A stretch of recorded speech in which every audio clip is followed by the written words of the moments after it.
He's known as the $100 million man.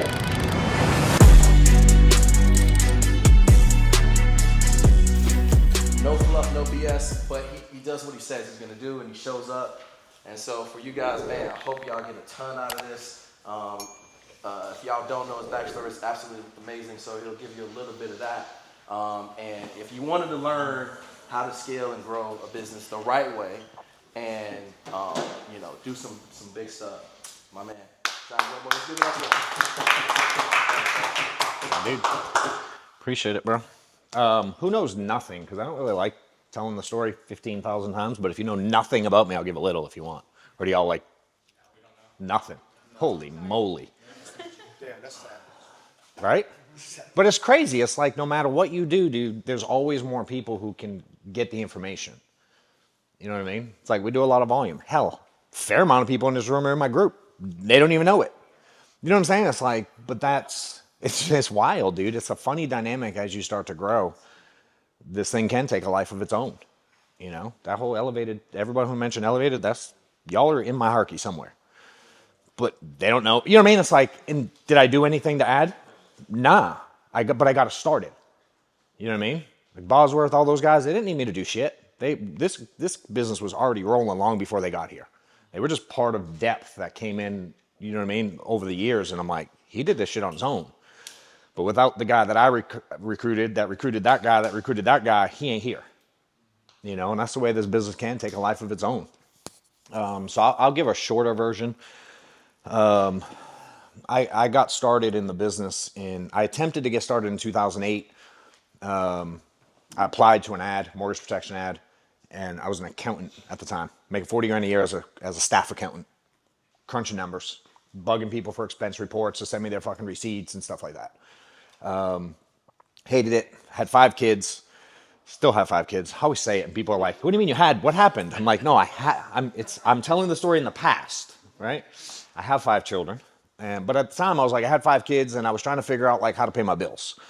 Had my first child at 16, right? So grew up in the hood on welfare, single teenage mom. Had my first kid as a teenager. So I was paying for daycare in high school. Worked at a restaurant for 4 years. Went to a warehouse overnight for 4 years. And both times I'm like, I want more out of life. So I went to college in my mid-20s, got an accounting degree. I put no thought into it whatsoever. So I did accounting for like 10 years and making 30, 40 grand a year. And I was like, this sucks ass. You know, but when I was younger, I always had like any of y'all have like just a hustle in you as long as you remember? Like selling shit at school and selling stuff. You know what I mean? Like I was one of those. And, but never had any direction in terms of how to make money. I had no idea how to make money. I didn't know anybody making money. No one in my family made money. I didn't have friends that made money. I was like, I just lived with and hung out with a bunch of broke ass people. But I always had a vision for more. So I was trying things. I got into the mortgage industry in like 05. Some of y'all, a couple of y'all old enough to already know what happened. Those of y'all that were in diapers at the time or whatever, it's like the whole world fell apart shortly after. But I got in, that was the first taste of like commission sales I got. My uncle was a cop and he would do mortgage. He did a lot of stuff on the side. He'd plow. He did like snow plowing up north. He'd do mortgages. He had all kinds of side hustles. And eventually he was like, dude, you should get into the mortgage industry. Here's what it pays. He'd make a couple grand every time he closed a loan. I was like, shit, I worked like 6 weeks to make a couple grand doing accounting. So I got into mortgages on the side and started refinancing coworkers. And at the time, interest rates were like 3%. So it was not difficult. It wasn't sales. It wasn't like I was any good at it. I was just like, hey, you need to refinance? And they were like, yeah. And I make 2, 3, 4 grand. So I quit accounting, started a mortgage company. And it sounds fancier than it is because in 05, there was no regulation whatsoever. You could roll out of bed and be a loan officer. You could just say, I'm a loan officer today. And you were one. There was literally just find a guy who had a mortgage company. You're like, I want to work for you. And he's like, okay, go sell a loan. And then to start the mortgage company, it was $80 and you just got a broker's license. There was no test. There was no regulate. There was no nothing. Yeah, it was nuts, dude. So I was like, well, if that dipshit can do it and he pays me 50%, I'll go do it myself and keep the money. And then I hired all the people that they put you through this little fake mortgage school. You got a little certificate. He printed it in like his bedroom and handed us. And I was like, well, if I go get the license he has for $80, I'll just hire all the people I was in the class with and pay them 75% instead of 50. That's how I started the mortgage company. I had like 8 people with me. Made like probably 100 grand that year, but I spent like 400, which was really bad. And then, like I was talking about foreclosures and stuff over there, the reason I mention that, because I know what it's like, because I had 2 of them. So after I realized like I bought 2 houses, but really the bank bought them, and they let me live there. And then when I couldn't pay the bill, they took them away. So I had 2 houses foreclosed on, I had a car repoed, filed bankruptcy, and got divorced all in like a year and a half. It was great. And, that's when I went back to accounting, and I did that for like 4 years. And that was that interim period to when I applied in '08. That was right at the time of the bankruptcy and all that stuff. And I didn't actually get my license till March of 2010. So it's going to be a year and a half to get my license. And then I didn't sell my first policy till August of 2012. So it took me 2.5 years to sell a policy, which is crazy given people that know me now. So I took 4+ years from my time I applied to sell a policy. So you got your seed credits before you sold your own policy. Yeah, 100%. I actually let my license lapse in 2012. March of 2012 it lapsed. But it was close enough to where you could just pay a fee and keep it up. So I did that. And so in Georgia, I always tell the story, it's a fine. They fine you for not renewing on time. So now every time we get contracted, still to this day, where it says, have you ever been fined by a state department of insurance? I have to say yes. Well, Amanda has to say yes. And then we have to send a letter of explanation on why I got fined. And I'm like, it's a $50 late fee, and they call it a fine. It's really stupid, but it haunts me to this day. You know what I mean? It reminds me who I was as a person back then. Someone that just let their shit lapse and said they were going to do something and didn't do it, and saw people winning and didn't. You know what I mean? It's like, just that's who I was at the time. So started selling part-time in 2012, long before FFL existed. I was in the business. Started selling part-time under Andy Albright's deal, if any of y'all know him. And that's where Sean was previously. August of 2013, I went full-time. So I made like 60 grand selling part-time my first year, which was whatever. It was more than my accounting job. Some of y'all do that in a month now. But I was like, all right, I'm making a few bucks. So I moved over full-time, and then like 2 months later, Sean was like, we're bouncing, starting my own thing. And I didn't know left from right. And I'm like, okay. I was somewhere in the hierarchy, like 9 deep. And I'm like, okay. And so FFL started, and I was brand new full-time. We had no leads. We had nothing really figured out. No system, no company, no nothing. And first year, 2014, sold like 175 on what, I don't know if they still exist today, but it was second chance, no image leads, which basically is a fancy way to say I bought data. But I did 175 grand on that with literally no leads. So, which respectable at the time, especially then, the company, the norm wasn't what it is today. I think I was like number 12 in the company that year, which whatever. But, you issue 175 grand, your advances, 120, after chargebacks, it's 90, and after leads, it's 72. So I was like, okay, I did okay. But I was watching other people killing it in the space. Y'all see it. I mean, some of y'all are selling a lot, sure, but you're watching some of the guys building big teams and cash flowing and making multi-7 figures a year. And it's like, why are you watching it and not doing it? We hear the messages on what to do and we don't implement. Or we say things like, I don't know the systems. I don't know this. I don't know. You know what I mean? But they share it. I'm coaching a guy now at another company. And he goes, and I'm talking to him about activity and leads and all this stuff. And he's like, I've been doing this a year and no one's ever told us this. I'm like, dude, you think I believe that shit?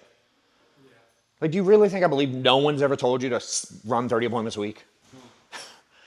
Do y'all think I believe that no one's ever said if you don't build a business, you'll sell forever?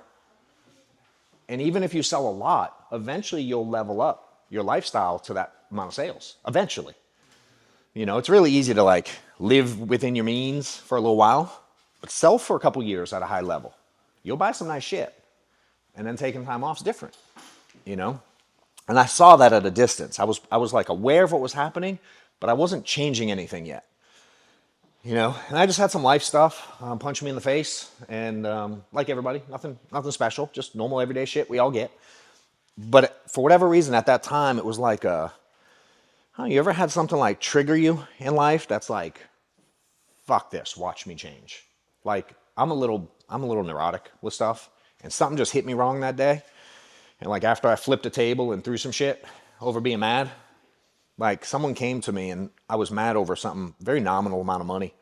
And a dude comes up to me and he's like, "You've been doing this for a long time now, a couple years at the time, 2, 3 years." And he goes, "Are you really upset over what you could cover with one app a month?"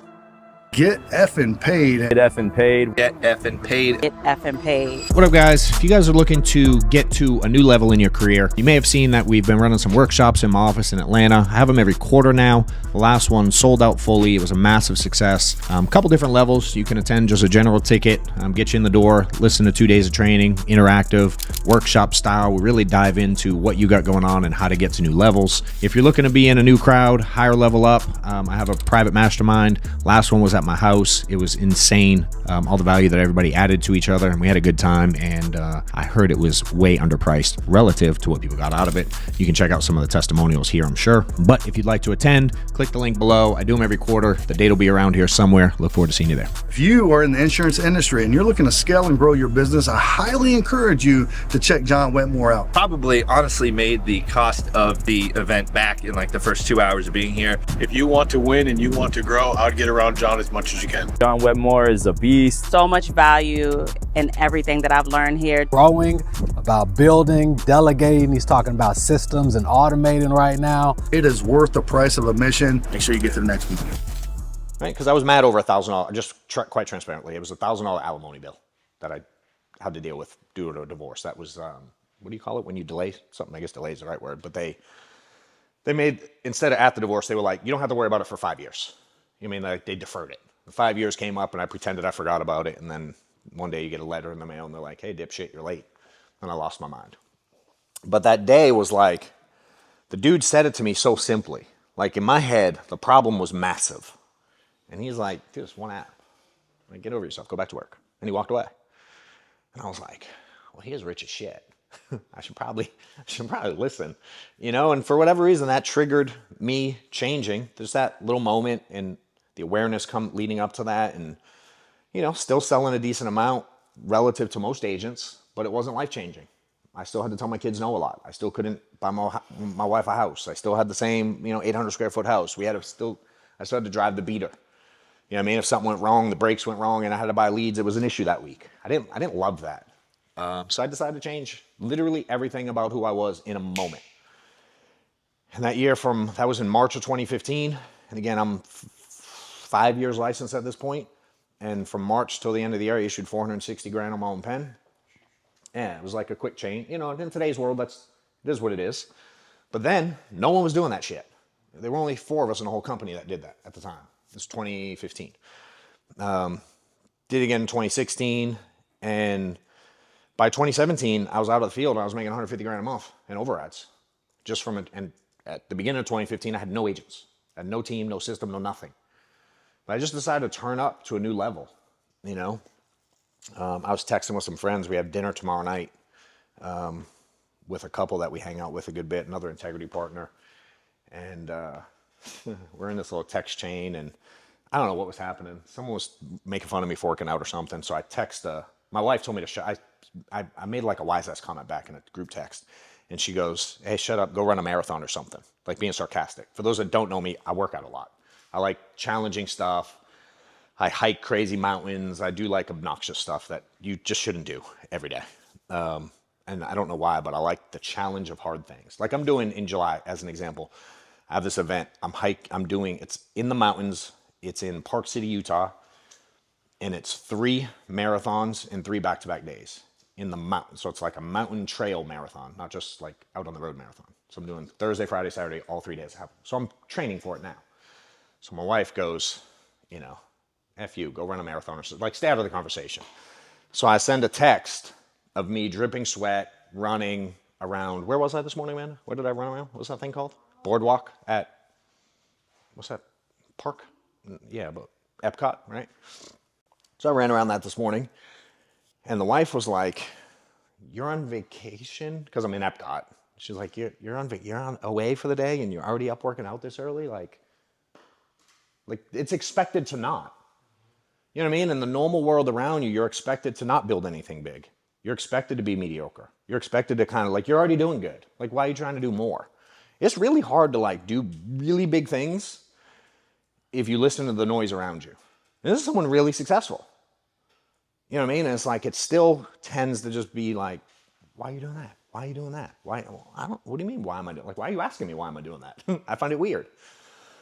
You know, and I for me, it was like, let's make some changes. Let's decide who I want to be. At that time, it was in business. Now, in today's world, it's in health and physical stuff. And it's like, I make decisions and then I just go get them.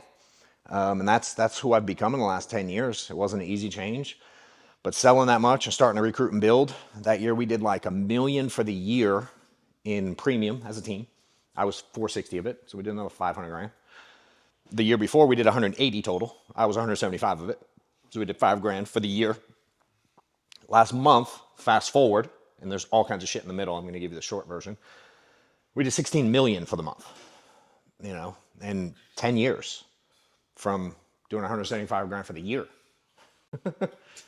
Yeah, I mean, it can jump, you know, and we went from like, we did $1 million in 15, we did like 3 million, then we went to 6, then we went to 10, then we did 22, then 50, 100, 150. And we've done 200 plus the last 2 years.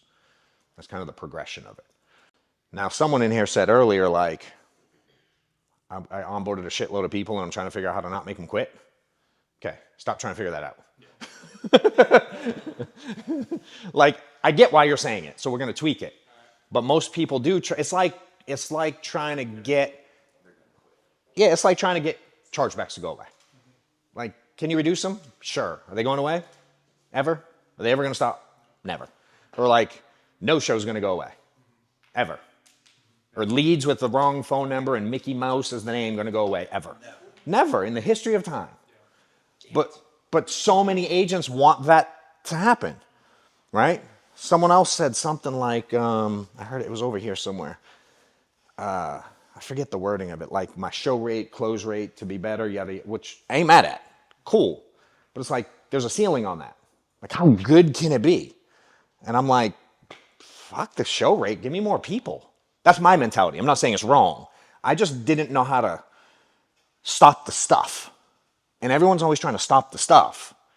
And I'm like, he referenced sports. Like, do strikeouts go away? Do getting hit by a pitch go away? Do injuries go away? Does rehab go away? You know what I mean? It's like, it's just part of the game. And so many people focus on the things they want to go away. And I'm like, why don't you just learn how to play the game? Like UFC. I mean, you get punched in the face. They ain't trying to make that go away. They learn how to deal with it. And they get up. You know what I'm saying? It's like, in this business, like, I just learned how to get hit and keep moving. And it doesn't bother me anymore. You do learn to take it. So we can go through detail. I want it to be super interactive for you guys. I want to help where you need help. I can talk for 4 days straight, literally, with no prep. So Can we start with Any- cash flow management thing that we talked about on the Zoom? We can start with that. I know what you mean by cash flow management. Well, what did we talk about on the Zoom specifically? Come in and it's all in one account, and the last thing comes They're out. still doing that? You think? Yeah, let's start. Holy moly. I'm super new, so How new? like I started dialing in November. When? November. Okay. You selling yet? Yeah. That's good. Well, last one, I mean, for my, What'd you do? Don't be shy about it. I did 28 approved and 10 in underwriting. Okay. That's good. Pretty good for my like second. Nah, I love that in today's world. That's like, There's just so many people. So for perspective, I'm like, hey. it is, and it should, yeah, it should be. But I can't help but remember, like, the first time I wrote $5,000 in a week, dude, they threw a fucking parade like I won the Super Bowl. I remember like it was yesterday. Yeah, that's sick. They were like, "Oh my God, look what he did!" I'm like, I wrote 4 apps. Like, why is that a thing? You know, but it was. You know, when we were trained new, we were taught to run 10 appointments a week. Like, that was the norm in the space. I'm like, what? Eventually, soon after, we started doing 10 a day. I'm like, 10 a week? Like, but I bought into that. So I love that you're buying into better. You know, but be proud of what you're doing. 2 months into a business, like, I just feel like I have so much to learn. 100%, you do. I'm 15 years in and I still have a lot to learn. You know, the learning doesn't ever stop. That's either the beauty of it or the bad thing about it. Depends how you look at it. For me, I look at it as an upside because I'm like, yo, I feel like I still got a lot to learn, and I fucking printed money in this space. I can't wait till I know what I'm doing. You know what I mean? And I say it somewhat sarcastic because at your stage, I do know every piece of it. And in today's world, I have a lot of people that reach out to me to coach them directly on how to get to that next step quicker. Once you do it, it's like, oh, it's actually not that deep.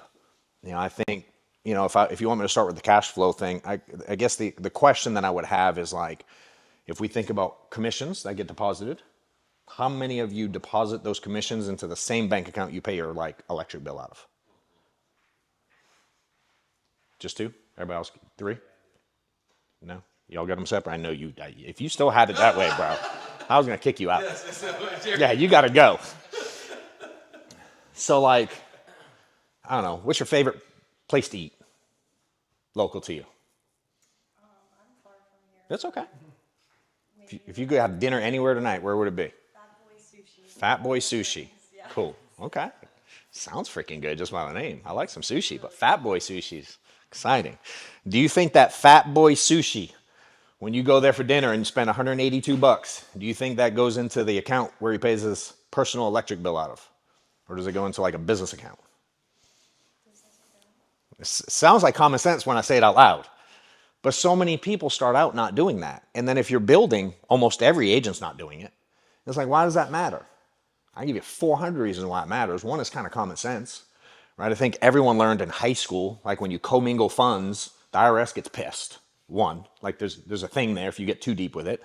But even at a basic level, it's like if money's going into a personal account and you have to make a business decision, it's like, imagine if there's a spouse or someone else, you know what I mean? Like agents where money gets deposited and we got to buy leads. And then the wife who isn't in the business, who doesn't understand it, doesn't come to training, is like, yo, where'd that $2,000 to Arturo? What the hell's that?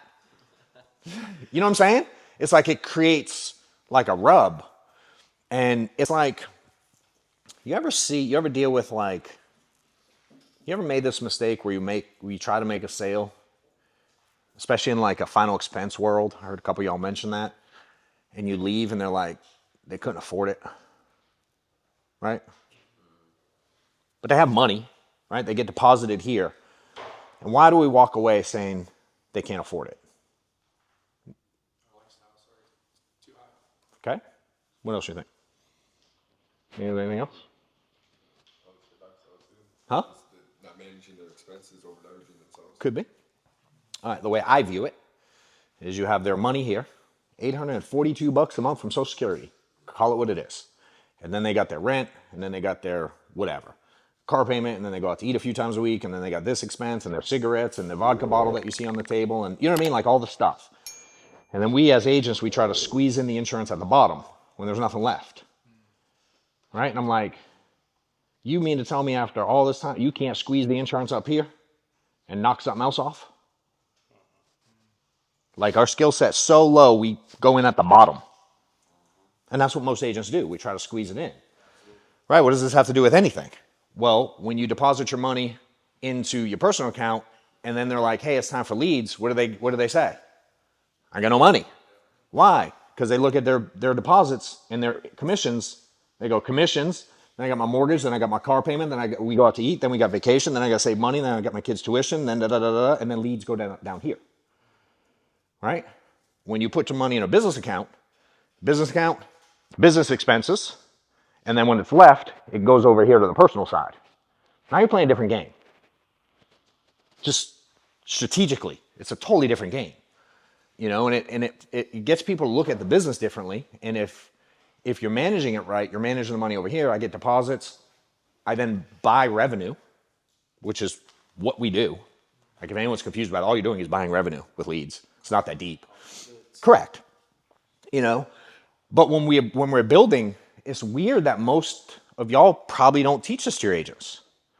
And I'm like, why would you bring someone on and not teach them like, this is like kindergarten stuff, right? And then all the other stuff goes sideways after that and we get mad. And I'm like, to me, the foundation was shit. You know that they're going to put their money in here, and then they're going to have this expense, that expense, this expense, that expense, this expense, that expense. And they told you they want to get rich, and they're going to listen to you, and they're going to be looking at the money to invest at the very last thing they can spend. You know what I'm saying? I'm like, I'm going to eliminate that objection, right? Those of y'all that sell a lot, we don't get really good at convincing them to go from I want to think about it to yes, I'll give you money. We're really good at getting them to never fucking say that. It just doesn't come up, right? And so I've gotten really good at getting agents to understand that this order is more important than anything, so that I don't have money for leads doesn't come up as often for me as it does for y'all. Why? Because I've set that foundation early. Because I dealt with that objection, if you will, umpteen zillion times. Right? No different than when we were talking about the roll-up stuff over there. I don't know how we got on that. I think you mentioned it briefly. But it's like, dude, I'm talking about all that stuff is just principles of communication and sales. And you getting someone else to follow your lead based on what you're doing and get in this business, that is sales too. You're selling yourself to them to follow you.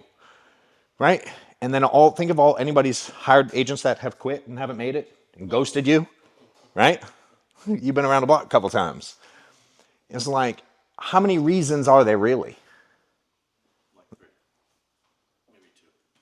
Correct. Yeah, it's like nothing. Right?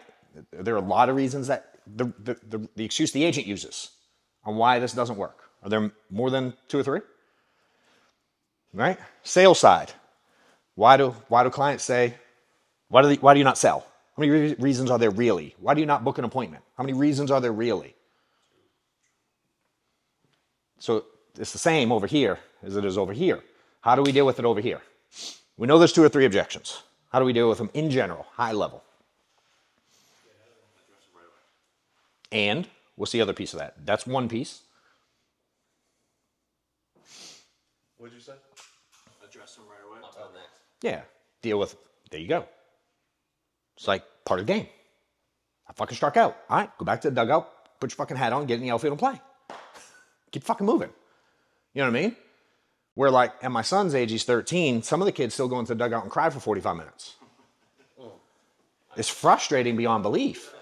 And I'm like, and I feel bad because he's 13 and he thinks one day he's going to go out there and never strike out again still. Like there's this he golfs. And him and his friends somehow think that one day, every time they hit the ball, it's going to land in the hole. I'm like, dude, I don't want to like ruin your parade, but it's part of the game. You're going to hit it in the bunker a lot. You're going to hit it. You mean you're going to strike out? That you've got to get used to that.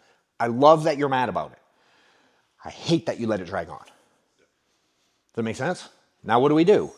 We put in work. We hit off tees. We take more ground balls. We go to practice. We get more coaching. You know what I mean? Like there's things we do to better our chances and better our odds. But we don't go like, I'm never going to strike out again. That'd be weird. You know? And so on this business, same as the sales side, y'all understand that on the sales side, it's like, all right, on to the next. Let's keep it moving. Though an agent quits, you've been building? Or are you not hiring yet?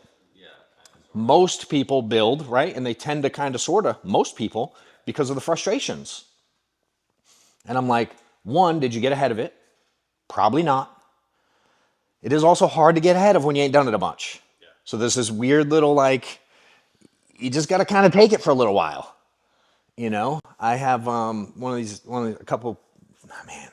got a lot of people that I help, but some people are going like, what CRM should I use? What dialer should I use? What this should I use to get from 10 to 40?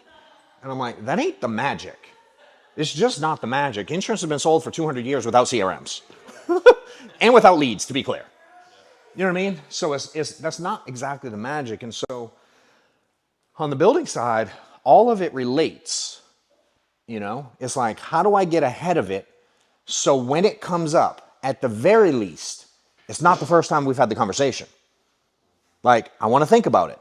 I'm not saying stand up and walk out, but it's a whole lot better when you go, all right, Jerry, maybe I missed something, but didn't 5 minutes ago you just say A, B, C?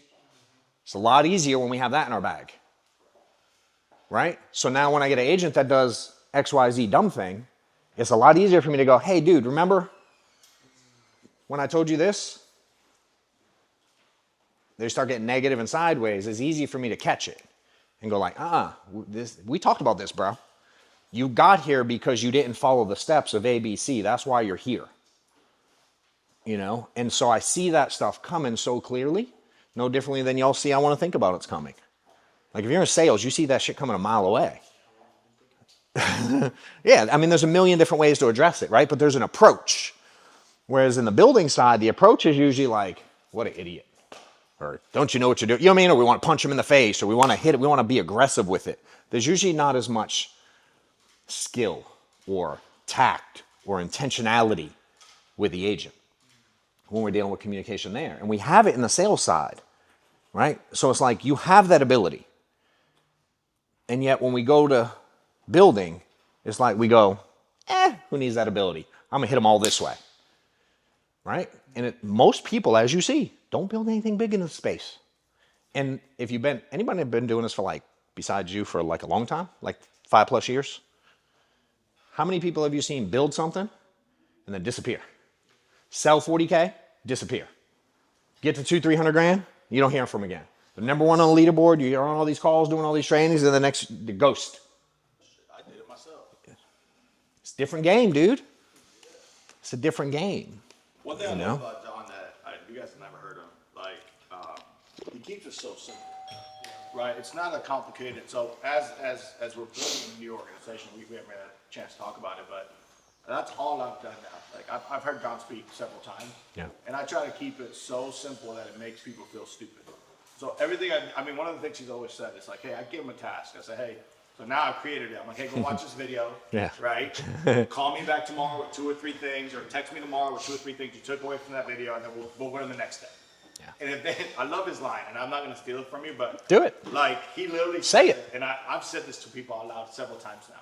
He's like, dude, I'm going to quit you before you quit me. Like, and if you don't call me the next day, like I'm not going to waste an ounce of time on you anymore. I'm not even going to think about it because I'm only going to be invested on folks that I know are doing what I'm telling them to be successful, right? So he keeps it so incredibly simple. Even on the accounts thing, right? I used to overthink this. I'm like, well, we were talking about this earlier. I need to go create my LLC, do my escrow. I'm like, dude, call your bank, create a separate account. Yeah, the free checking account. And then you can label it whatever you want on the app. And this is your business account, this is your personal account, and then have your little savings on the side. Like later on, as you start building and you start doing some like cool shit, then worry about some of that. Yeah. But today, if you don't have that separated, before you leave, go to your app, create a new account, and that's your new personal bills account, and then you have your business account. Like don't be dumb and overthink this. Yeah, there's you know, and it's again, it is reps, but right, every time I look at a situation, it's like when I was in the sales side at the beginning early, I missed a sale and I'm like, they were broke, they were an idiot, they don't love their family, da da da da. And we all said that stuff. But now you do it for a little while, you know that's not accurate. You know, in that moment, you probably just sucked. Fair? Like you messed up. Like, dude, no one hates their family that much that they want to. And I know they say dumb stuff. We'll just bury them in the backyard. We'll figure it out. Like, that's not real. And eventually you figure that out. Well, all the dumb shit agents say, and hell, quite frankly, y'all probably say some of them. It's not real to me. It's just bullshit you make up in your head to validate what you're currently doing.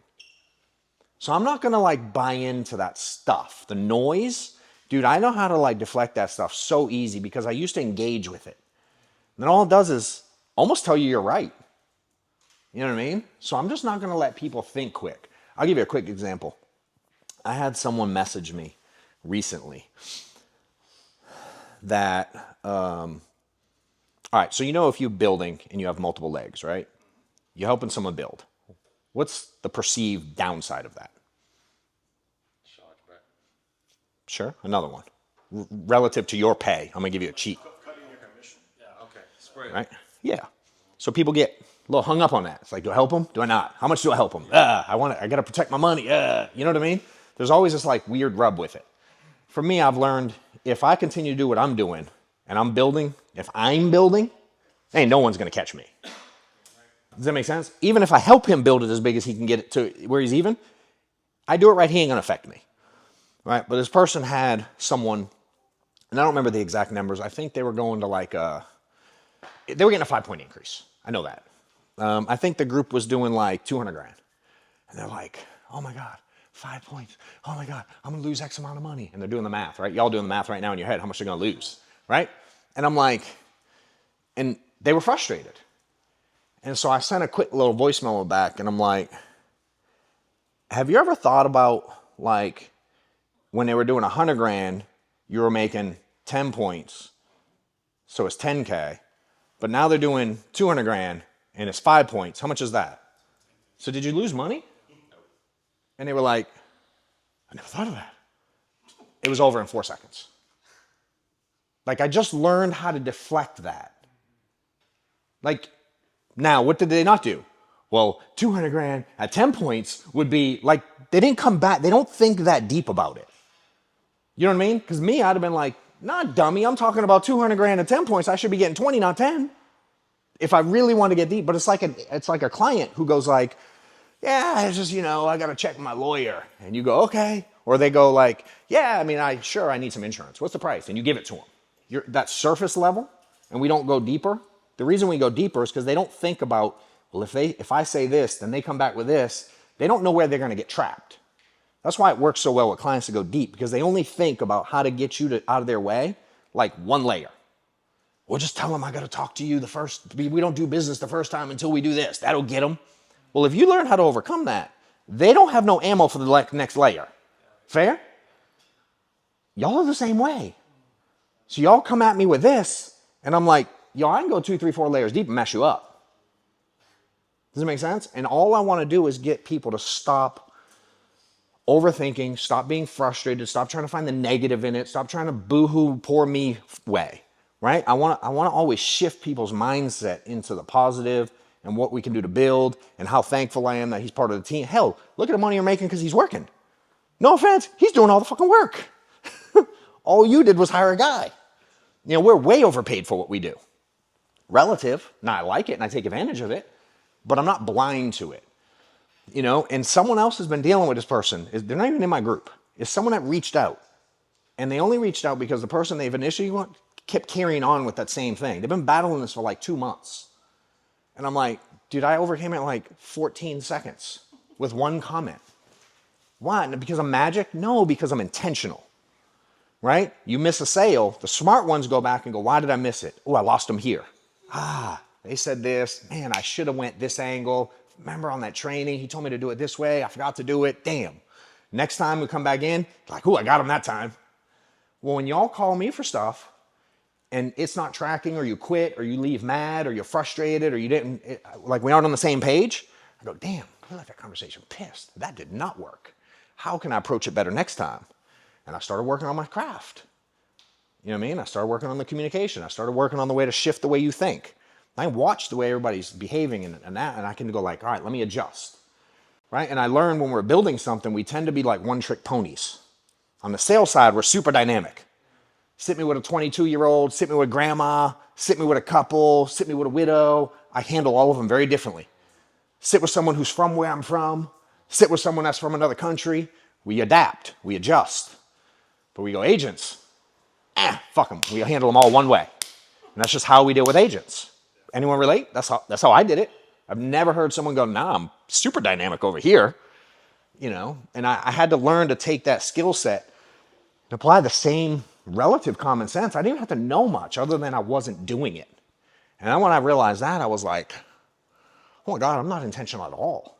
So now when I deal with a situation about growth or getting an agent started or whatever it is, I'm like, all right, how do I attack this? Now, early on, I was already in.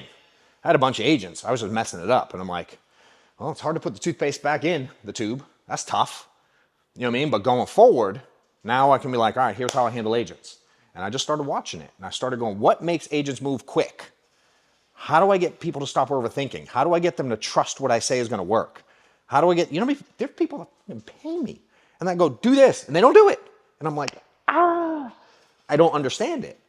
Right? So I've learned how to give people the best thing. That's the best thing I do, is the thing he mentioned there. I give people one thing to do. That's it. You got one thing. And what's the word I want to use? I put the burden of communication on you, not on me. Right? And the way I look at it is like, it's always a funny example the way I use it, but it's like, How many things do you think a new agent needs to know to go from, like truly, like how many steps are there actually from getting started, meaning I got to register for the pre-license course, I got to send a login, I got to get my log, I got to do X amount of hours, I got to, pass the pre-test thing, then I got to schedule the exam, then I got to take the exam, then I got to mail the thing, and then I got all these steps. There's like a million fucking steps along the way to go from I want to do this to not only am I getting paid, but I'm profitable and I'm building. Think about all the steps in the middle, right? And I've seen a lot of people go like, here's your manual. Here's how you get started. Here's our boot camp, 75 videos. Good luck. Here's the, you know what I mean? It's like this overwhelming amount of stuff. And for me, it's like, I think we all went through school, right? Imagine if in kindergarten, they were like, here's everything you need to know from now to get your PhD. You know what I mean? Or even if you go back and go, here's everything for the first semester. How they do it? So what's the line then? Because obviously as a leader, you have to prioritize your time. Doing these one-on-ones or watch this, like you saying, watch this video, come back to me too. Yeah. What's that line that you like to draw? When you say line, clarify. So obviously, well, we're getting with this, which is there's going to be some interaction with that agent, some feedback loop that you're going to create with them. But if I'm spending my entire day one-on-ones, then I might not be able to move the big needle in the business, or maybe write or whatever. Lead in front. What makes you think I'm spending my entire day doing one-on-ones? That's what I'm saying. Then, Yeah. That's what I'm saying. So I guess where you're going with this, but I guess I'm just wondering where you draw that line.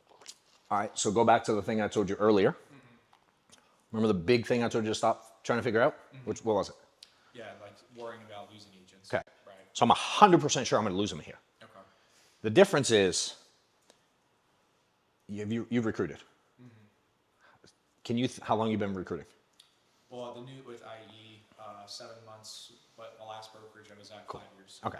So can you think of someone you've talked to, say, this week, that you want to take their head and bash it against that wall right there? Yeah, like Half of them. Yeah. Okay. So the difference is, my way, I don't have to speak to that dude anymore. Why? Because I go, do this, and when you're done with it, come back to me and I'll give you the next step. So if you don't do a step, you don't get step 2. Ever. I just won't give it to you. I think you're overthinking and you're trying to Correct. do too much. You just got one at 100%. One person at a time. Now. Hey, think about it. I came from out of nowhere, right? Tyler's a witness of everything. My upline didn't teach me anything. Yeah. Nothing. And I'm number 1. Yeah. Some you get those. Yeah. You're right. Those are sense? diamonds, right? Yeah. But then again, But- majority are going to be able to figure out and survive.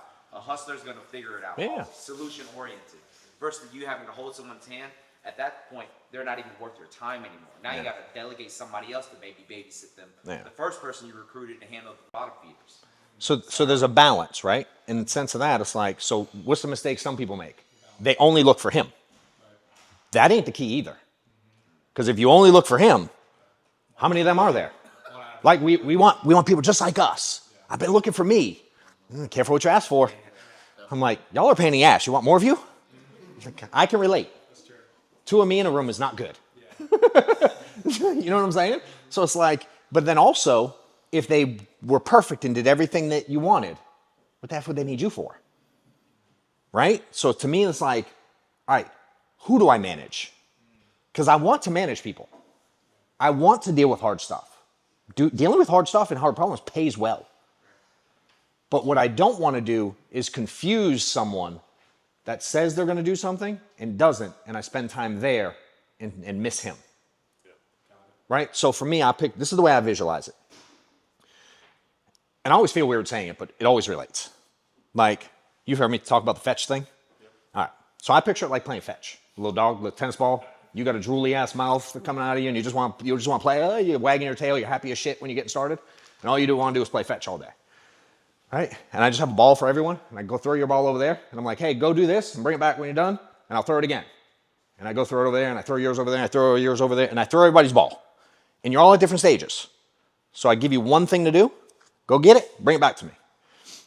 How many are actually going to bring it back? Not a lot. So if you go lay over there in the sun and you lay down and you just start drooling, you lay on your back and I just let you be. I just leave you over there because you have very clear instructions to come back. But if you stay over there, dude, I'm still playing fetch over here. Does that make sense? Correct. I'm always bringing on more. I'm always bringing on more because I have unlimited tennis balls. Does that make sense? And I know statistically, if I do my job right and make it really clear for you to succeed, I know with a 100% certainty, a really large percentage of people are full of shit and not going to do anything. I'm not confused by that. Does that make sense? Middle income America, bro. Look at your clients. Where do they end up at 65 years old? That's the average person. Does it make sense? I'm not confused by that, but I want to give them a shot. So go do this really simple. I just threw the ball to the front door. Go get it, bring it back to me.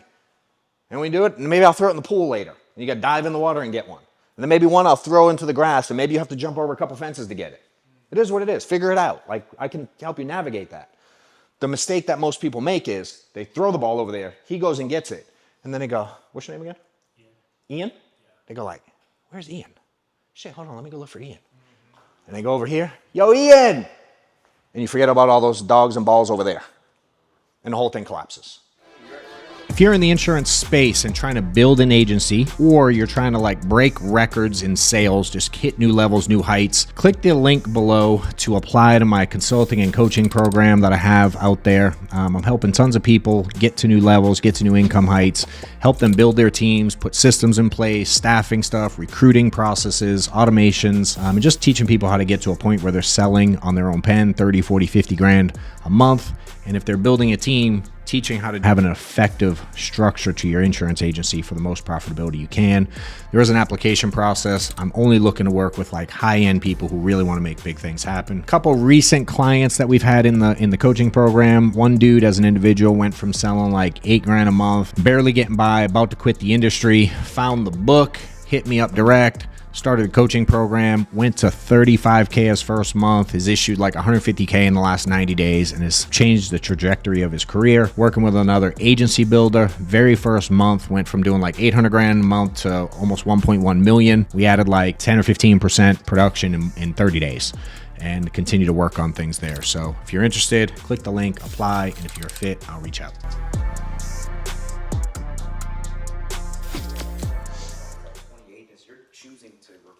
Selling, and at one point you're gonna have to sit there and tell people, if you want my time, you gotta call me at 6 a.m. and if they don't show up, they don't show up, and then you're gonna eventually start selling them from 4 to 8, and you don't deal with recruiting from 4 to 8. Yeah, it's like, think about this. So now like, they gotta play with your rules versus you're trying to cater to everybody. Yeah. No. Think about, to his point, what he's saying is like, you're trying to teach people to be disciplined. But when they call you during prime time, you're like, fuck the discipline, I'm gonna answer your call. Where I'm like, yo, you mean to call me? I'm in the middle of dialing, bro. You're supposed to call me at 6 a.m. Correct. Yeah. And that's where, now where does the strategy technique come in? Hey, Ian, you said you want to kill it, dude, right?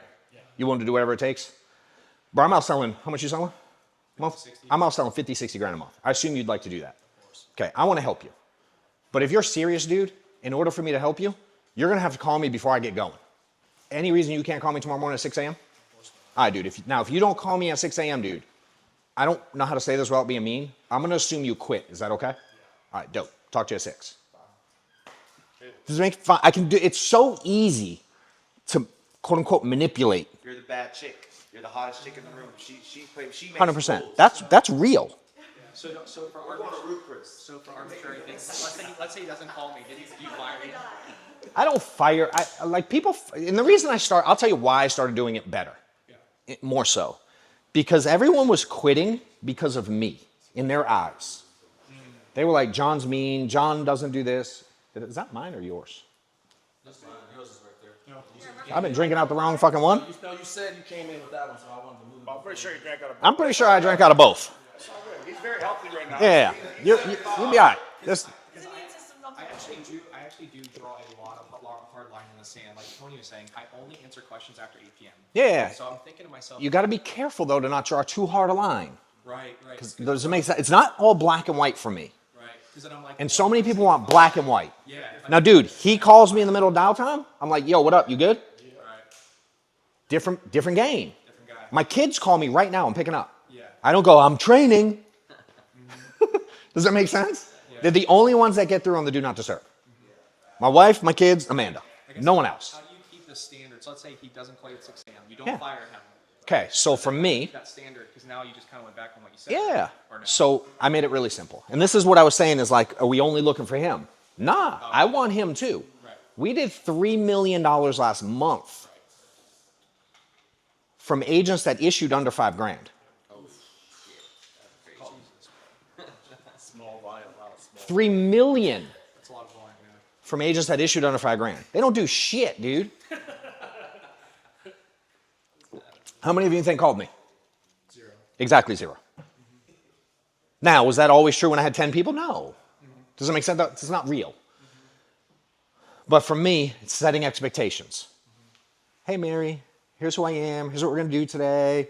Here's how this goes. We're going to see if we can get you anything. If I can even get you approved, I'm going to ask you some health questions. Then we're going to pick a plan. You're going to find in your budget. We're going to get you insurance in like 10 or 15 minutes. Whatever y'all set. Right? This is a spiel. We set expectations. You go to the dentist. Hey, dude, I'm going to take you in the back. We're going to put this thing over your thing. We're going to stick the thing in your mouth. We're going to take some x-rays and we're going to send you in there and she's going to clean your teeth. Like, they set expectations. So for me, I don't care if he wins or not. Right? But what do I want? Why do most agents not win big? Limiting beliefs. I don't know. Okay? What? Okay? Like, functionally, like really at its simple core, why do they not win? Why don't they sell? You don't dial. You don't do the reps. Inputs. Reps. Fair? Yeah. Almost every agent doesn't have enough reps. They don't make enough phone calls. They don't do anywhere near enough prospecting to get the presentations to be any good anyway. Is that fair? Again, does all the other stuff matter some? Sure. But the main reason, people don't work. So what I've learned is if I had 100 agents in here, what percentage of them are going to be mediocre at best? Most of them. 80%. Cool. What percentage of them would say they're full-time? 100. Okay.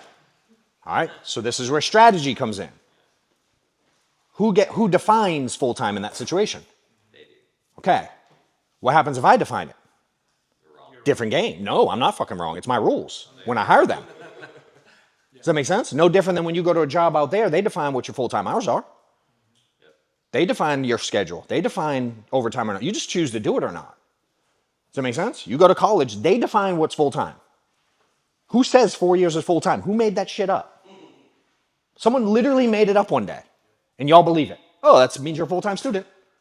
Dude, my daughter's a full-time student. She goes to school like from 11 to 2, 3 days a week, and sleeps in the rest of the week. I'm like, that is not full-time. Fair? Yeah. But it's defined as full-time. So I just took control of the definition.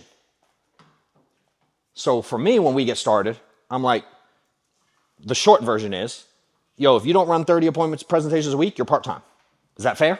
Yeah. Okay. If you have no money, I don't have money to invest in leads. Anyone ever dealt with that? Yeah. You can't even be full-time if you wanted to be.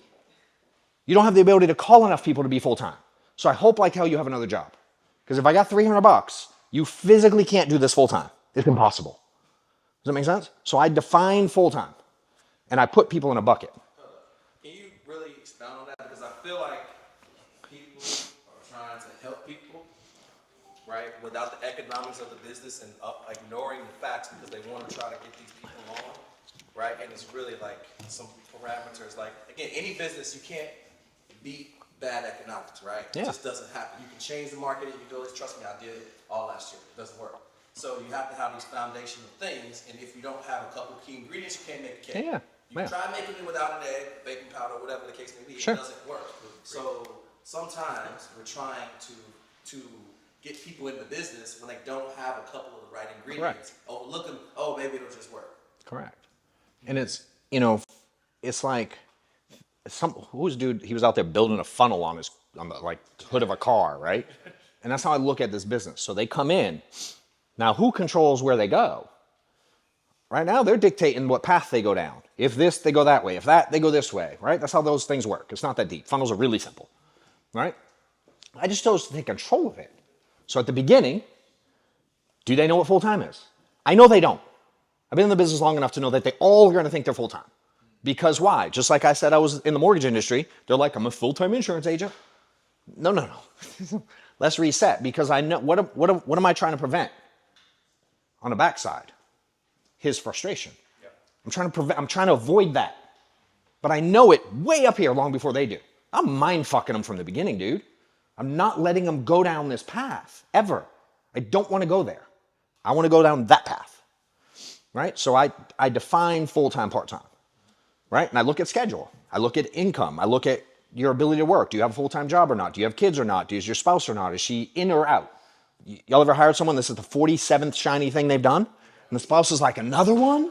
Dude, I'm dealing with that up front. Does that make sense? I go to church Wednesday and Sunday, and I don't believe in working weekends, and I have to make all my kids stuff, and Hey, I'm dealing with that.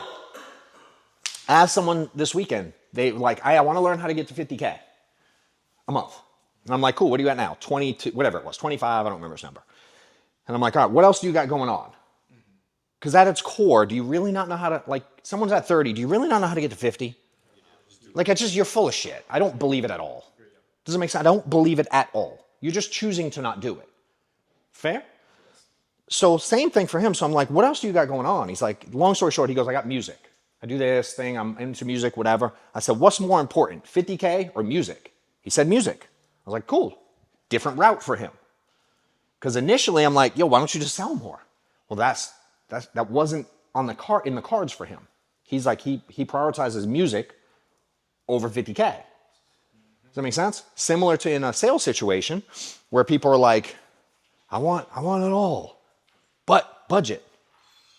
I'm like, so I'd be like, dude, what's more important to you? All of the coverage, no matter what it costs? All of it, no matter what it costs? Or your budget? Which one's more important? Is what you say to clients. Yes. All of it, no matter what it costs, or budget. I need you to put them in order, 1 and 2. It ain't like, do you want it or do you not? And they pick budget. Well, you said it. I was willing to give it all to you. Does that make sense? Versus go, you're so old and sick, and the max over here is 40K because of this. I ain't pitching that. I'm going to get them to pick it. Does that make sense? So now I'm going to get you to pick full-time, part-time. Here's full-time. $1,000, $1,500 a week in leads. Maybe you suck, maybe you don't. I don't know how good you are. I don't know how hard you're going to work. I don't know how many trainings you're going to do. I don't know anything about you whatsoever. What's the average agent do? They quit. Do you want to be average? No, I hate that question. That's my answer to it. The average agent quits. Is that what you want? No, okay. So for me, I need coachable. Do the shit you say you're going to do. Those are my 2. I add a third to be nice, and I say, if you can't do 2, communicate with me. But I can only handle so many 3s. Meaning if you always communicate with me that you can't do what you said you want, I'm out. Does that make sense? So I'm really simple. Coachable, do what you say you're going to do. So now I can tie anything to coachable. I throw the ball in the pool. You're like, I don't really want to get wet. I'm like, you said you'd be coachable. Did you change your mind? You said you dial at 7 a.m. Did you change your mind? Coachable? Remember that part? Hey, you said you do. I can always come back to, hey, remember when we talked about this? I can always bring it back to coachable. Do what you say you're going to do. Coachable is easy because they said yes. Do what you say you're going to do is up to me to ask questions to get them to say they're going to do something. Yo, if I throw the ball in the pool, will you go get it? Yep. It's cold out, bro. I mean, you did say you'd do it. And if you don't want to do it, let me know. I'll find someone to go get it. Leverage. Does that make sense? So now I'm defining full-time, part-time, right? If you choose part-time, I'm like, there's 2 doors. You see that door? Beautiful pool. Everything's blue. Green grass. Trees blowing in the wind. Beautiful. That door, part-time, is thorns, is rocky. You have to be barefoot. There's like lions and crocodiles, and what's the sign say? Like snakes and crocodiles avoid the water. That's out there. Which door do you want to go in? Bro, you pick that door. I ain't chasing you. It's crocodiles and snakes. I'm out. So I force you to pick. Now, if you pick that door, I'm not offended. This is where for y'all too, right? That hook. I don't want just him. I want $3 million a month and him.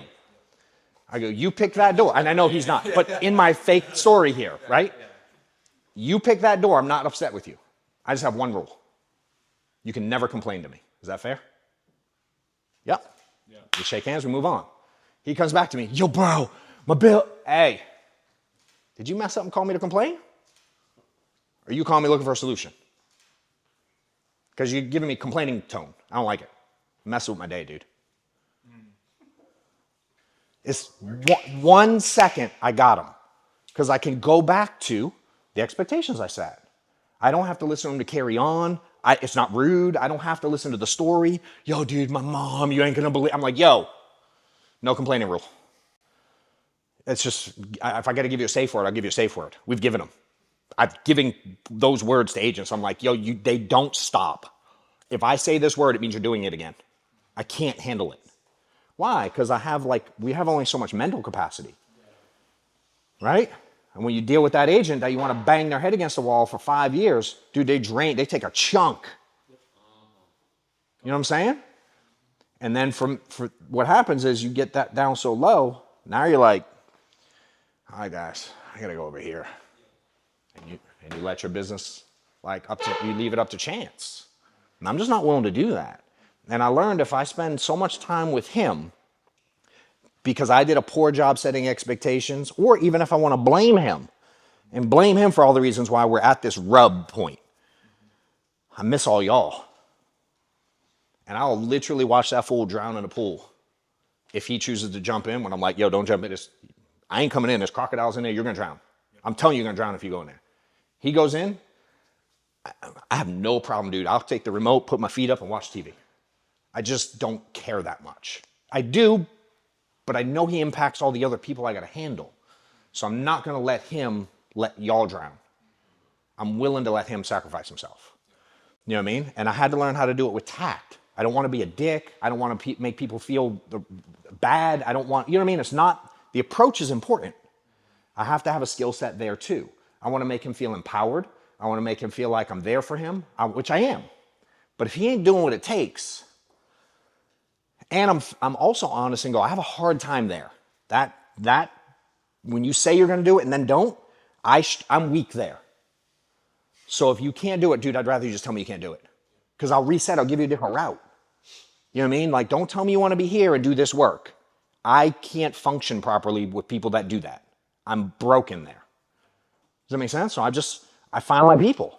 And if it doesn't work for him, amen. I like her better. Cool, go work with her. High five. She's great. You know what I mean? And I've just gotten so good at that. I see your question. Give me 1 second. I've gotten so good at that process. Why? Reps. Bro, I have so many reps, dude. I have so many reps, it's obnoxious. You know how many times I've done this? I didn't prep shit. I have no notes, no nothing. Why? This is what I do. It'd be weird if I needed it. You ever see people get up on stage and they look at their phone with the notes? I'm like, oh my God. Like, this is what you do. And it's just reps, dude. I've interviewed so many people. I've messed up tons. I've lost people. I've had people quit on me thousands of times. You know what I mean? I've lost. It's part of it. But I always looked at it and went, what did I do there? How did I mess that up? And I'm willing to own it. I'm good. Like, all right, I messed up. And it ain't the first time. It sure ain't gonna be the last time. I promise you that. But I really want people to win. And I know one way. I just tell you what I did. This is the beauty of it. I win. Do I have obstacles? Yes. Did people help me? Hell yes, lots of them. But I can give you the path. And I've helped a wide range of different people win at all different levels. So now I have a lot of reference points. No different than when you're sitting with clients and you're like, hey, every time I sit with someone like you, here's what we do. Well, you ain't gonna bring an agent to me that I ain't dealt with that situation before. Like, every time I get someone like this, here's what we do. And so many people want what we have now without the reps. Everybody mentioned system. I'm like, yo, we have the baddest system there is in terms of onboarding. Half the company uses it. Amanda's trained most of the staff at FFL. A lot of y'all's hierarchy got trained by the staff that she's trained. She's been with me 8 years. There's not anyone in the hierarchy that she didn't impact, even if she doesn't know them today. Because we had a system in place to make this thing work really well. We have literally, like, I'm a go high level funnel nerd. I have a badass onboarding and recruiting system that we use. Some people want to come in and like, I want it. I'm like, what do you do now? Well, nothing. I just want yours. I'm like, well, mine ain't going to work if you don't know what it's doing. You know what I mean? Like, go get in a rocket ship that Elon built and fly it to the moon. You probably don't know how. Yeah. I'm sorry, man. I know you had a question a few times. We've met. Remind me your name. I know you. How do I know you? You spoke somewhere. Yeah. Where? We were on stage together somewhere. SWAT? No, somewhere else. We at Cody's? Remind me your name. Cheers. It's That's it. I love it. I love it. Cool. I heard you keep saying guys, right? So do you have women on your team in the older race? So I'm learning Spanish. Do you know Spanish? Poquito. Okay. Well, like in that language, they use like hijos means both genders. So that's what I mean. I mean everybody. So I know that. I have lots of women in our group. So time and capacity for a male and time and capacity for a woman is completely different. 24 hours Sure. in a day for a man compared to 24 hours. Yeah, 100%. Fine gentlemen who are here today. I know there's probably a spouse that is holding home down. 100%. So you can be here today. Yeah. And usually, she's like, yeah. So usually ladies like us, Yeah. we are the spouse that's Yeah. doing all. So how do you balance that conversation Sure. as a leader who's leading other Yeah. women and still keep in mind that she may not have Yeah. that 24 hours? That's that like the being dynamic with different people. Not everybody's the same path. Does that make sense? So is my job no different than we go, how do we sell insurance to people? Like we have a general structure, but like we don't sell the same policy and the same face amount and the same monthly payment to everyone, right? How do we know what to sell? What'd you say? Their situation. Yeah, how do we know their situation? Ask questions, right? And then what do we do with those questions? We give a recommendation based on what? Their desires, right? What they want. So same concept, right? So I'm like, all right, who are you? Where are you at today? Where do you want to go? And what are you willing to sacrifice in the middle? And I figure that out with everybody. Meaning I have a forever like grace with single moms. Like they can do anything wrong and I'm in.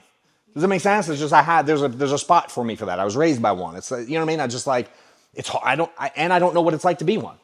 I'm like I have no earthly idea what that's like. So I can at least somewhat guess if someone's like I'm ready to kill it no matter what. My dude's at home. I can hit. You know what I mean? I'm not where like some have like that mom guilt. Some don't. Does that make sense? Some people know how to function without worrying about that, and some like they crumble over it. I can handle both of them very differently. But at its core, to me, male, female, at the end of the day, it's human communication, right? It's like, who are you? And what do you want? And where do you want to go? And I help them bridge that gap, whatever that might be. I can also, with time, challenge them along the way. I also give people grace. Some people are like, I'm in 100%. And then they get in, they're like, woo, scary. Nope, I got to back out. I'm like, all right, cool. Does that make sense? Now, early young me, I'd literally take them, bash their head against the wall, and be like, that's how you do it. You know, but I had to learn how to articulate it. Not everybody wants what I want, and that's okay. So my role is to help people get from where they're at now to where they want to be.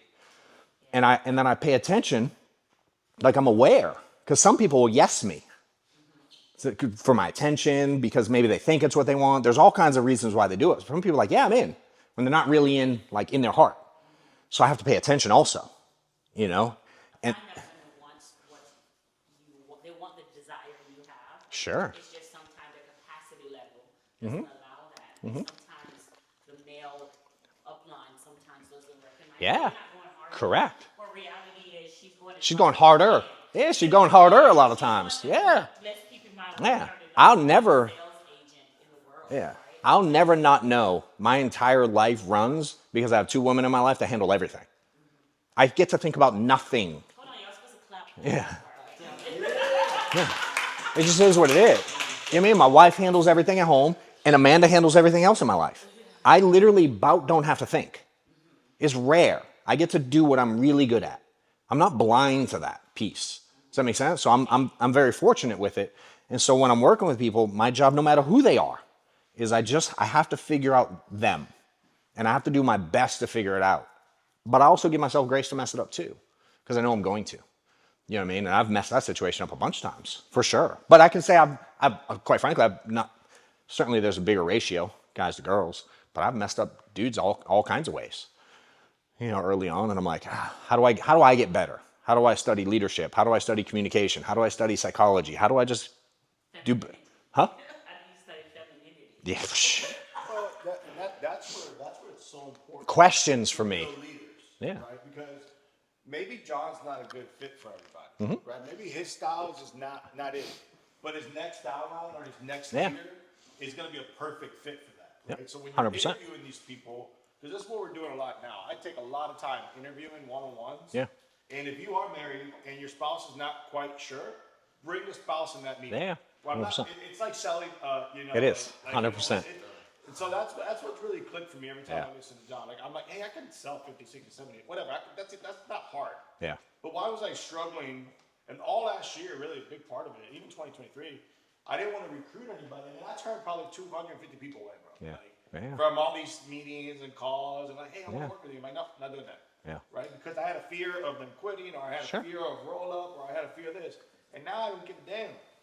Because now we're building it structurally where I'm meeting with people. Like I had a great meeting with one of our great agents, Jamaica, right? She's just figuring it out. Yeah. Jamaica is totally different than Yeah. Derek Tate. Yeah. Like I have to go like, I almost have to switch my outfit before I talk to Yeah. 100%, dude. Okay, what we just talked about for 2.5 hours yesterday was the same topic, but we did it polar opposite. So Yeah. it doesn't always have to be the John show or Jerry show or anybody's show. Yeah. Is you build people along your organization. Correct. Like, hey, you know what? You might gonna be a great fit over here. Yeah. And in fact, I love you. We have a great talk. Here's my number. Call me whenever. Yeah. But I think where you're at, this is gonna be a phenomenal fit. So just Yeah. that's where being the leader really comes out too. That's true. Right. Yeah. So And I don't have to say yes to everybody. yeah. Quite frankly. Yeah, I can say no and be like, it's just not a fit. I told someone literally yesterday, it's not a fit. He was like, what? I'm like, dude, you're not a fit for me. Why? Dude, mentally draining. I'm like, I don't mind the hard work. But like, just it didn't feel good. And I trust my gut a lot, quite frankly, and I trust hers a lot. And I looked at her and I didn't even have to ask a question, and she shook her head, and I'm like, all right, we're out. You know? ask something about that? Yeah, please. So I think I've noticed a pattern. Like I said, I did for about 5 years. The last brokerage I was at was captive agency. Now I'm here, and I keep noticing the same pattern happening, which is I'm actually really good at building followers. People that will just do the thing, but they're not really. They're just waiting for Zach to innovate, waiting for me to lead from the front, whatever. Whereas I see some people, they figure out really quickly, or what perceives as really quickly, is they're able to find somebody who comes in and puts this gap, right? They're like, they find leaders kind of like a Tony or someone who's not just a top producer, but also has a passion for coaching and leadership. Mm-hmm. And I'm wondering, do you build those? Do you train those? Do you find those? And if so, Yeah. what percentage? Because I feel like that's the thing that's going to keep me from the next level, which is having this little bit of gap between me Yeah. and all my direct downlines. That Are you trying to get other people to build? Exactly. Yeah. But I want them to actually not just build, not just recruit, and then go, hey, get trained by Zach, and then come underneath me and collect overrides. But like, Why?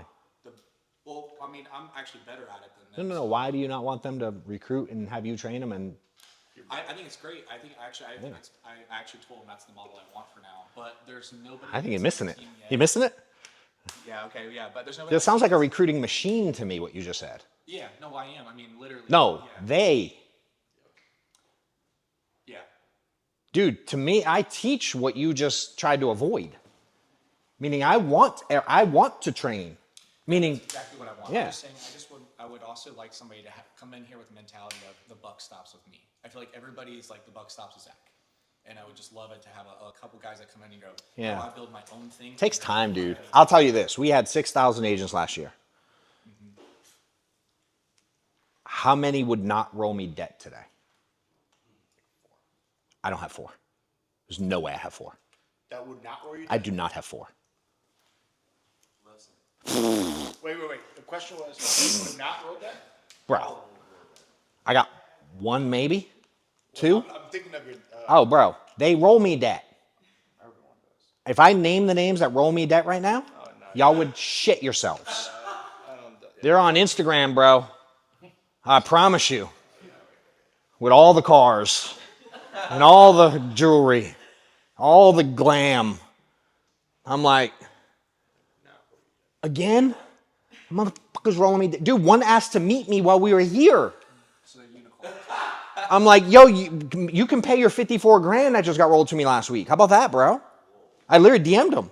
He's like, hey, see you're in Orlando, want to meet? I sent him a screenshot of the debt email. I'm like, I would love you to pay that. I'm curious if he answered. Actually. Hold on, let's see if he answered. Nope. How do you tell if he read it? He ain't read it yet. It still says sent. Now, he can see them. He can see it. He can? Yeah, he just doesn't open He answered me quick when I said that. Yeah, you know he's answering you quick. No matter. Does that make sense? So, Social media is savage. yeah. So for me, dude, I'm okay being that. But I learned how to mitigate the risk better than try to get a bunch of people to come up and take it on like I would. Dude, I ain't rolling no one debt ever. And if it happens by mistake, we pay it now. Like I ain't messing with that. You know. But that's go ahead. I was gonna ask a question about that. Same topic? Yes. Yeah. How do you mitigate that? Pay attention. Yeah. Yeah. I get tons of notifications from the carriers, but how do you're looking at someone that could potentially be more debt later. I cut them off. What do you use to? I'll cut them off in a second. Do they do what they say they're going to do? Meaning, if they get, let's walk through. If I have a charge back today, do you call me? Me? Yeah, 100%. Okay. And then what do you tell me? If you're like my agent or my client. Yeah, you charge back. agent. Oh, well, all my agents get them every single morning as well. It's set to do that, but I let them know, hey, you have this charge. You think they all look? No. They definitely don't. Yeah. Okay. It's my money. I'm gonna tell them. You tell them what? They have a charge back. I give them the policy number, the client info, the carrier that it's with. And then what? Reach out to them and see what we can do. Whether we need to lower the policy because they can't afford it, or just try and save something from it. Okay. I like that you reach out. So for me, then what? You hang up and then what? With like my agent, I follow up with them at the end of the day to ask if they've gotten taken care of. Reached out to them something. They need to show me. You have anyone not answer you back? Oh, of course. Then what? If they don't answer me back, I mean, I hit them the next day. But if they're not physically in my office, I mean, I can't really, hey, pick up your phone and answer me. I can. I wish I was there. Hey, cut them off. I had someone message me yesterday. Yo, I got paid $57 on a policy. He ain't called me in 5 months. I threw the ball out there. Does that make sense? They playing with you. Yeah. Disrespecting you. Yeah. So it's like, again, I've already had the conversation, but for me, I want to teach them how to manage their money. If I teach them to manage their money, they won't mess with mine. Does that make sense? So I'm gonna go about it the right way. But I always tell people this. One, I have the conversation when I'm interviewing people. Do you understand what advanced money is? No, I ask them. On the interview, what percentage no? Literally 0. Okay, then I take it another level. Here's what it works. They're loaning you the money. Explain the whole thing. Do you know what happens if you don't pay it? You ever ask someone that on an interview? I ask every person I interview. Do you know what happens if you don't pay it? No. They take it from me. So I have a question for you. Are you the type of dude that takes care of your debt? Or are you willing to leave debt to me if this thing doesn't work out for you? Now, when they say it to me, do I believe them? No. But I want to be able to go, yo, remember the conversation? Does that make sense? Because I tell everybody, if you put me in a situation where I have to make a hard decision, it'll be the easiest decision I make. I'll make it like that. I don't give a shit. Because look what you did to me. What I did to you. I did it to myself. Yo, doesn't make sense, but it's not first conversation for me. So I'm setting the stage early. Does that make sense? Now, how do I know if they're going to end up there? What are the signs that someone's going to end up with debt? Decline in their production. Sure. What else? What else? Okay, what's even first? They start writing charge barriers. Even earlier. Stop buying leads. There we go. Stop buying leads. Do you, regardless or not, buy them, not buy them. You don't buy them, I know it's coming. I know it's coming. Hey, dude, see you didn't pick up leads this week. You good? Hey, man, don't forget, if you don't buy leads, the hamster wheel's going to catch up. Remember I told you 30% are falling off no matter who you are. You might suck, maybe half fall off. I don't know. But if you stop selling now, dude, you're going to get whacked with the wave. I have a question with that. Yeah. Recruiting. Are you, because there's a lot of expenses, there's expenses that come with even just getting into the industry as a whole. Yeah, a couple $100. Yeah, I guess, yeah.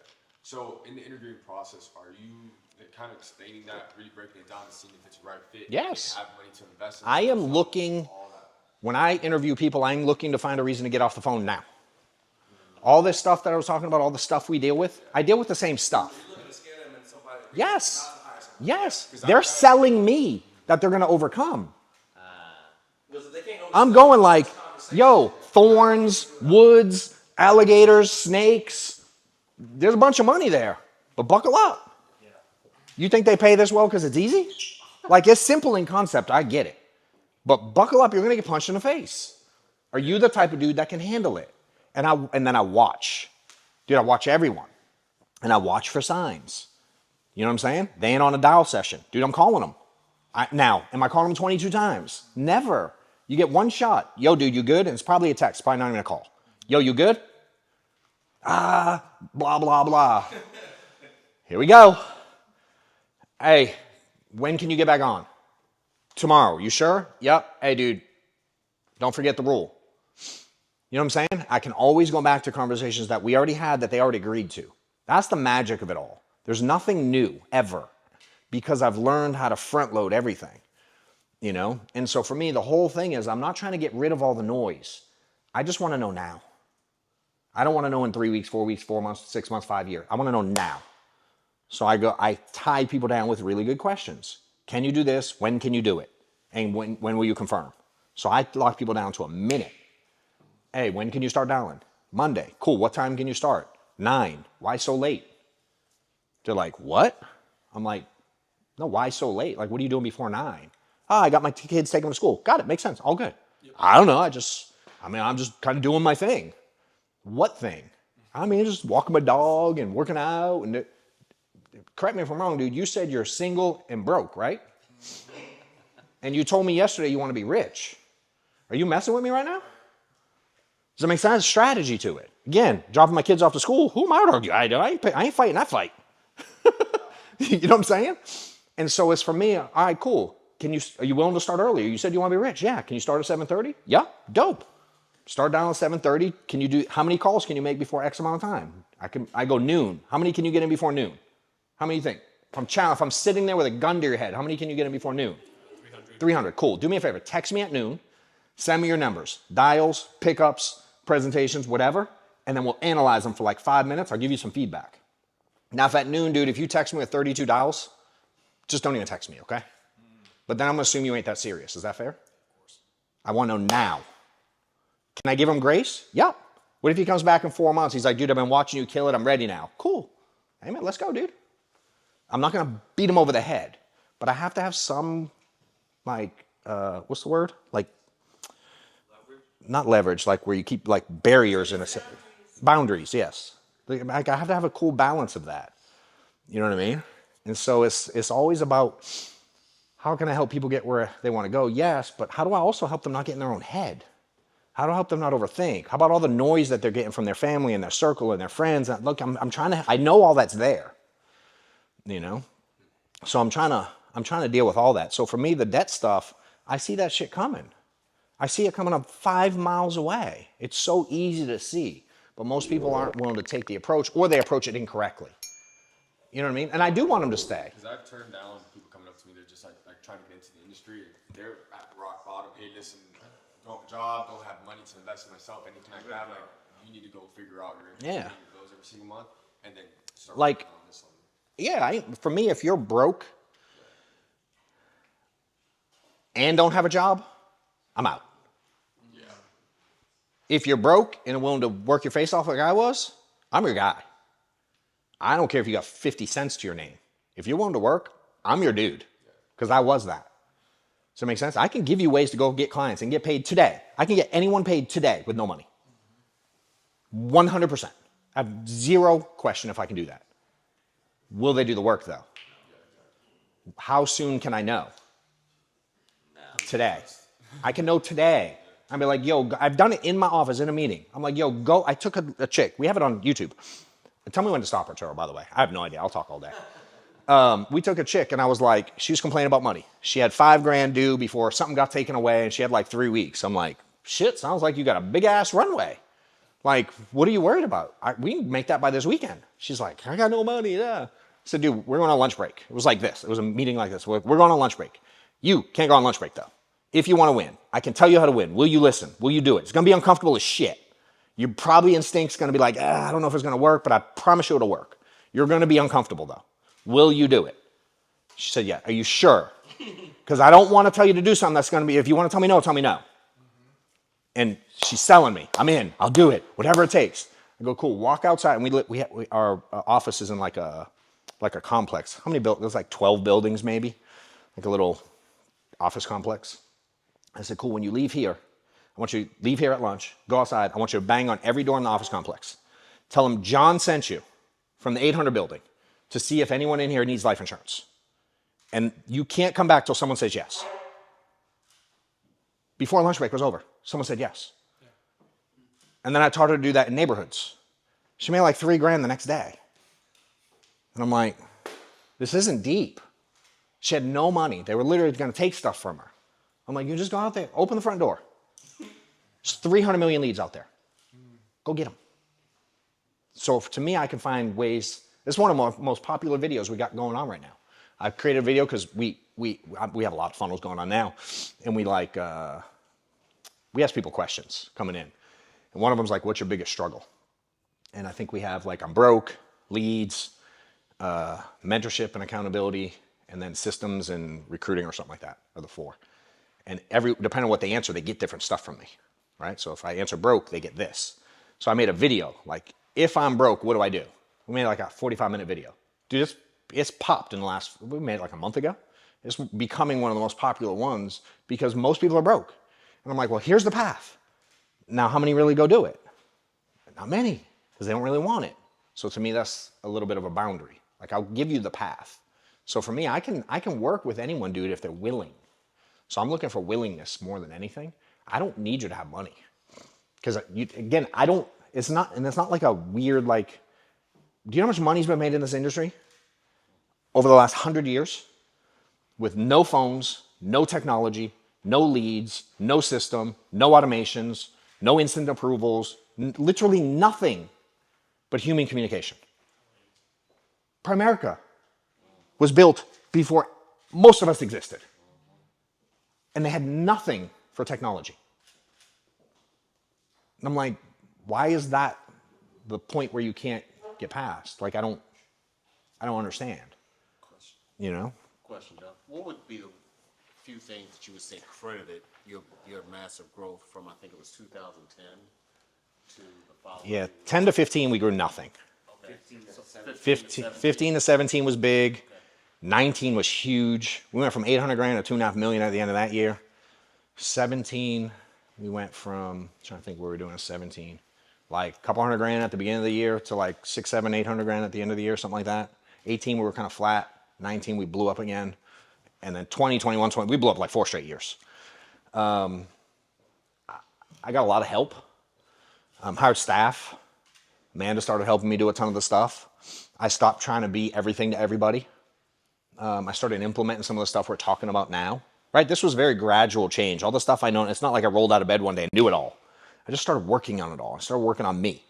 As intensely as I'm working on getting ready for that event this summer, I work on me. Every day, dude. Every day. I study, dude. I read. I listen to podcasts. I don't watch anything on social that's negative. I probably don't follow anyone in this room on social. Arturo's the only person I follow. I do. If you put anything negative or what my opinion is stupid, I unfollow. When people friend me on Facebook, you know the very first step? You hit accept? No. I don't scroll. Fuck scroll. That sounds like it takes too long. Remember now, I want to know now. So you know what I assume? That I don't want to follow them. So I hit accept, I hit the 3 little dots, and I hit unfollow. Every friend request I take, I hit unfollow. Why? I don't want to see your shit.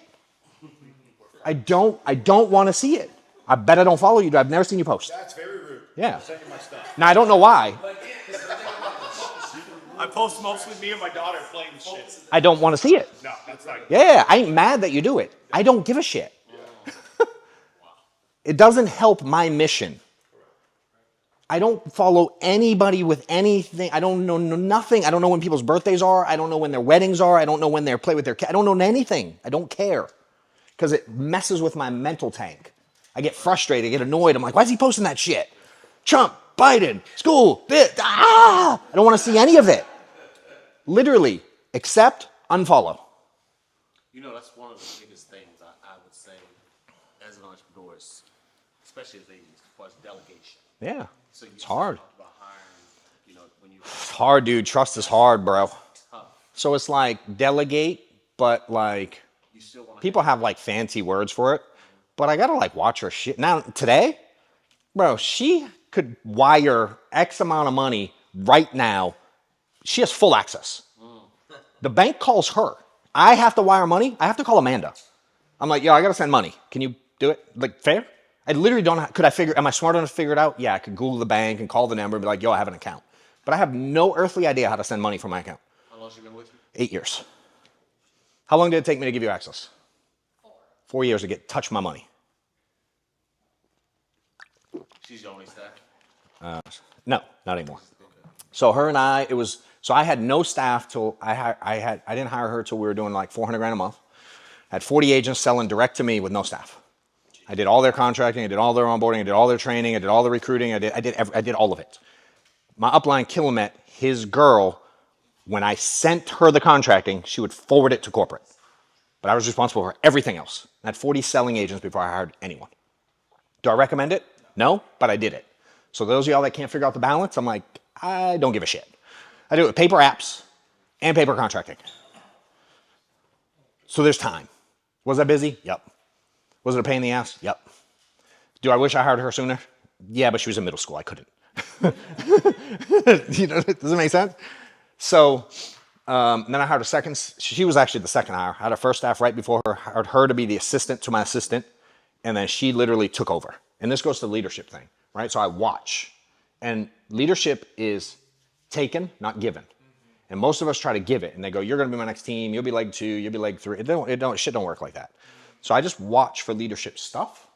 And it's really easy to see. If you take anyone who you work with now and go, who stands out from the rest? Everyone has a name right now. I spend more time with that person. It's not that deep. If I go remove that person, do I have a second one?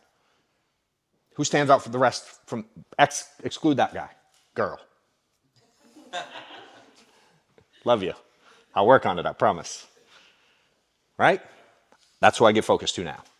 So that's the simplest rule ever. You can watch it here. Right? All this mess. Someone's going to help Arturo clean it up. Now I'm going to mind trick you all. You're all going to be like, I'm going to do it, so I stand out. But just quite naturally, fair when you do these events, most people leave their shit everywhere. 100%. And there's always someone, though, that helps you clean up. Yes. To me, that stands out from the rest. I go like, oh, come over here. So she did that for me. I pay attention to agents. Who stands out from that? Who helps agents when they don't have to? Do they only pick them up when they're direct to them and they get the override, or they help me? If I'm getting a meeting ready, do they help organize all the stuff, help set up the cameras, erase the whiteboard, get me like I'm just watching, dude, for who stands out from the rest. And then I give them a little more attention. And I try to move them along and teach them how I got from where they're at to the next level. I try to relate to them. And I'm like, dude, I was there once. Here's how I got here. Are you interested? And I feel them out and I watch. And I just gave people a pathway to the new levels as I want, because I didn't want to be here either. I want to do more, but I can't do more without help. So I seek help here. And then I go, cool, thanks guys, let me go do this. Then I seek help here, and a few more step up. I might have 50 here. Next level, dude, probably only 20 are coming with me. Next level, I might get 5. Next level, I got 1. You know what I'm saying? Now, how do I get more? They recruit, or I recruit. And I'm just aware, and I just try to build up, dude. So everything I'm doing now, in terms of marketing and all this branding and all the stuff we got going on. Hell, I wrote a book last year. That thing's popping. Like people are, it's crazy what's happening in the personal. I wish I paid more attention to the stuff 100%. Years earlier. But I get 100 plus people a day come into our funnel that I don't know. I don't know how they get there. People are buying books. They're signing up to stuff. I don't even know how it's happening anymore. I've literally lost control of it.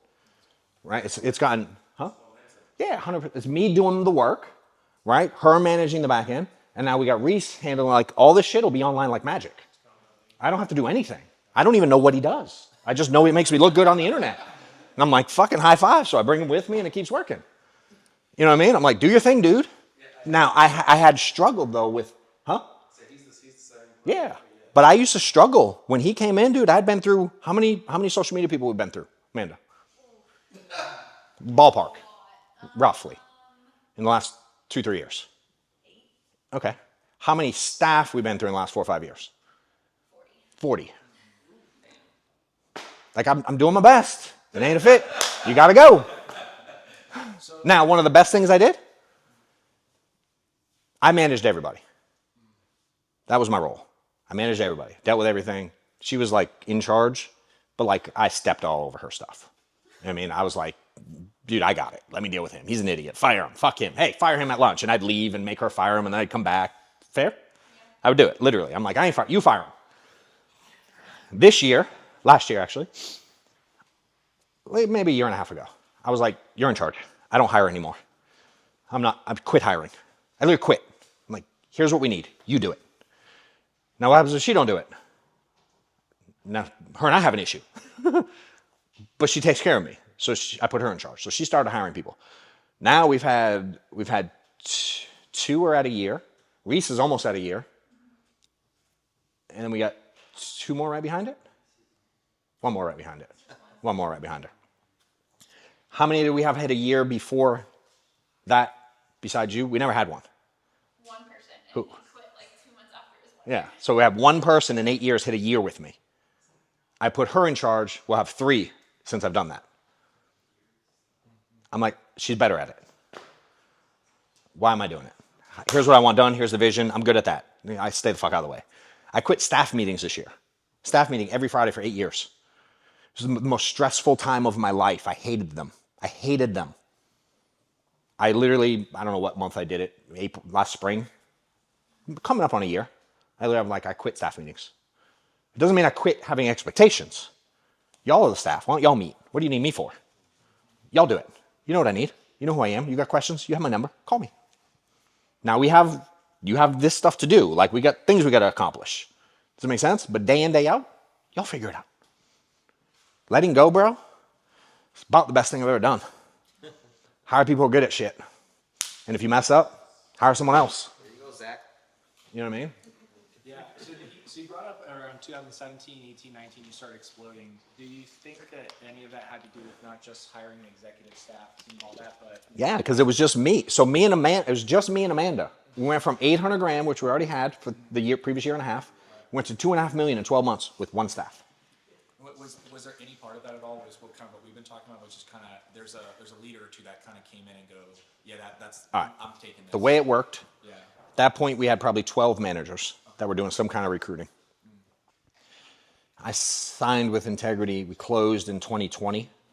And honestly, from that point in 2018, or call it 2019 is when we made the change, began in 2019, till, quite frankly, today, of those 12 managers I had, I bet at least 8 are still here. Yeah, that's the impressive part. Yeah. At least 8 are still here. So what changed? None of them have grown since 2017, 2018. Not one. Okay. Except I found people in depth that really wanted it more than the people I thought did. Right. And I was raised in this business to treat everybody like they were direct to me. Because if someone else didn't have that mindset, I ain't found. I was 5 in depth to dude who helped me. And I stood out on purpose because I was like, he's rich, I want that.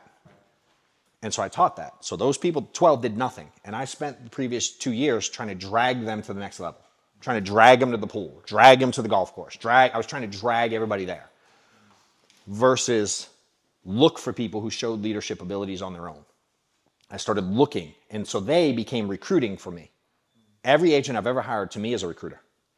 You work with me, you're a recruiter for me, and you don't even know it, bro. I will find who you know. I'll psychologically find it. And I won't even talk to you about building a business. I will find your people. And I'll find your people, and I'll find your people, and I'll find all y'all's people. I will find the people. So to me, they were a conduit to others, and then I took care of everything from there. I trained them, I took care of them, and then I found people who were like, yo, I want to do what you're doing. Hey, you help me pass, as they would say, my upline's a dipshit. Can you help me? I'm like, yeah, I got you, dude. All good. They're fine. Just if you don't, just call me anytime. Like, no negative though, dude. It's all good. Let me help. If I can help, let me know. Spread, no spread, I didn't give a shit. Help them. And every one of the leaders that y'all know today, if you know, again, half of y'all just found out you're in our damn group, but every one of them came from depth. Every person who's anything in my agency today came from depth. I didn't hire one of them. Literally not one. But I identified things and I taught them. And then those people taught all the names that y'all know now. I actually had no involvement whatsoever in that group. But I birthed the foundation of it. Started with Nick Aiella. I don't know if any of y'all know, maybe you don't. That's how big this thing gets. The dude who started that leg, y'all don't even know. And we hired him in 2017, 17 probably. And then he found Frank DeSena, and he found this Chris Foda dude, and he found Allison, and he found, there's a ton of them. That all then found that layer, which is now elevated. And he's taking a run with it. And all y'all doing stuff. You know, so it became in depth. And then let me just teach duplication, dude. Instead of trying to drag people in, I just found who wanted to win. I started working with them more closely. And I nicely just moved away from, not mean, but it's like after a while, dude, it's like you keep saying the same thing to the same people. I'm like, that kind of gets old. And that's a hard phase of this business, is to take people that helped you build something to a certain point, and then they hit a ceiling. To move on from them, dude becomes emotional. Those are hard conversations. People get their feelings hurt, and they get like, that was hard. Most people can't deal with that. That was a very hard stage to move on from people who wanted to stay behind. That was tough. That was the toughest stage by far in my career here. Some people I helped develop, I recruited, I trained them personally, you know what I mean? And then I had to be like, you're like, you keep asking me the same stuff. Why do we talk? You don't listen though.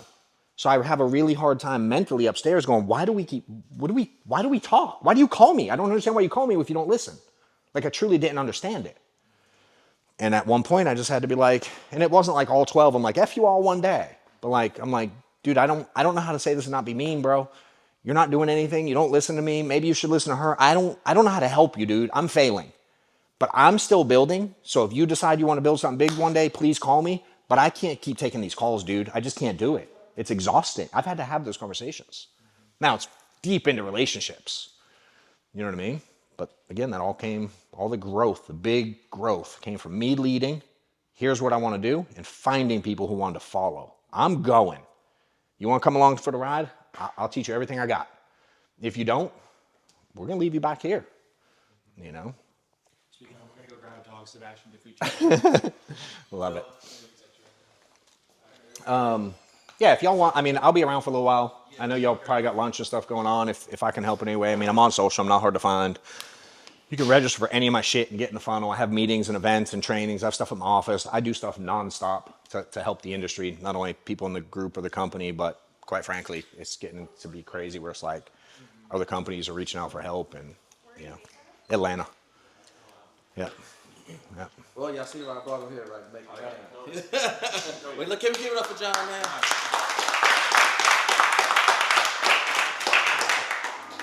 What up, insurance agents? If you're looking for a roadmap on how to win in this industry, check out the book I wrote about a year ago, Do More Now, Get Better Later. Check out the reviews here somewhere. My team's putting them on. I'm getting tons of great feedback about all the people it's helped. Appreciate those of y'all that have bought it. Appreciate all the reviews that are going out. If you're new to following me or the industry, check out the book and get it in your hands now.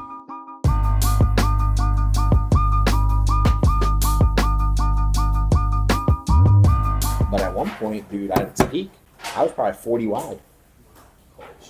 Whoa.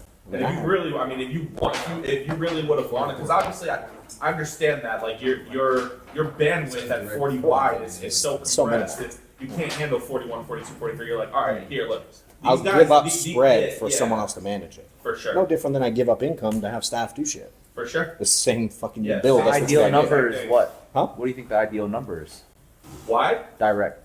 Yeah. I don't know that there's an ideal number. I think it's what do you want to get out of it? What kind of income do you want to produce out of it? Yeah, I think there's 20 people doing 100. I think if you don't have at least a handful direct to you, you're not going to build anything significant. Yeah. You're going to be in danger a lot. 5%, it'll be fine. Yeah, sure. It's crazy what people will listen to. Me? Right? I was like, that math don't math, bro. I ain't doing that shit. 5%. What the hell? Well, Like I on didn't know purpose? I didn't know math at the time. Not on purpose, dude. It works for certain people.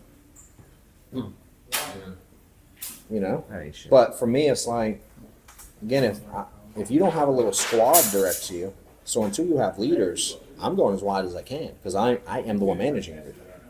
So it's like, I don't know, you run a fucking plumbing store. How many employees do you hire? What's the ideal number of employees to hire at a plumbing store? Different for everyone. How many How people big's buying? your Yeah, plumbing how much Yeah. plumbing is going out? Correct. How much work is being done? Yeah, how big do you want it to be?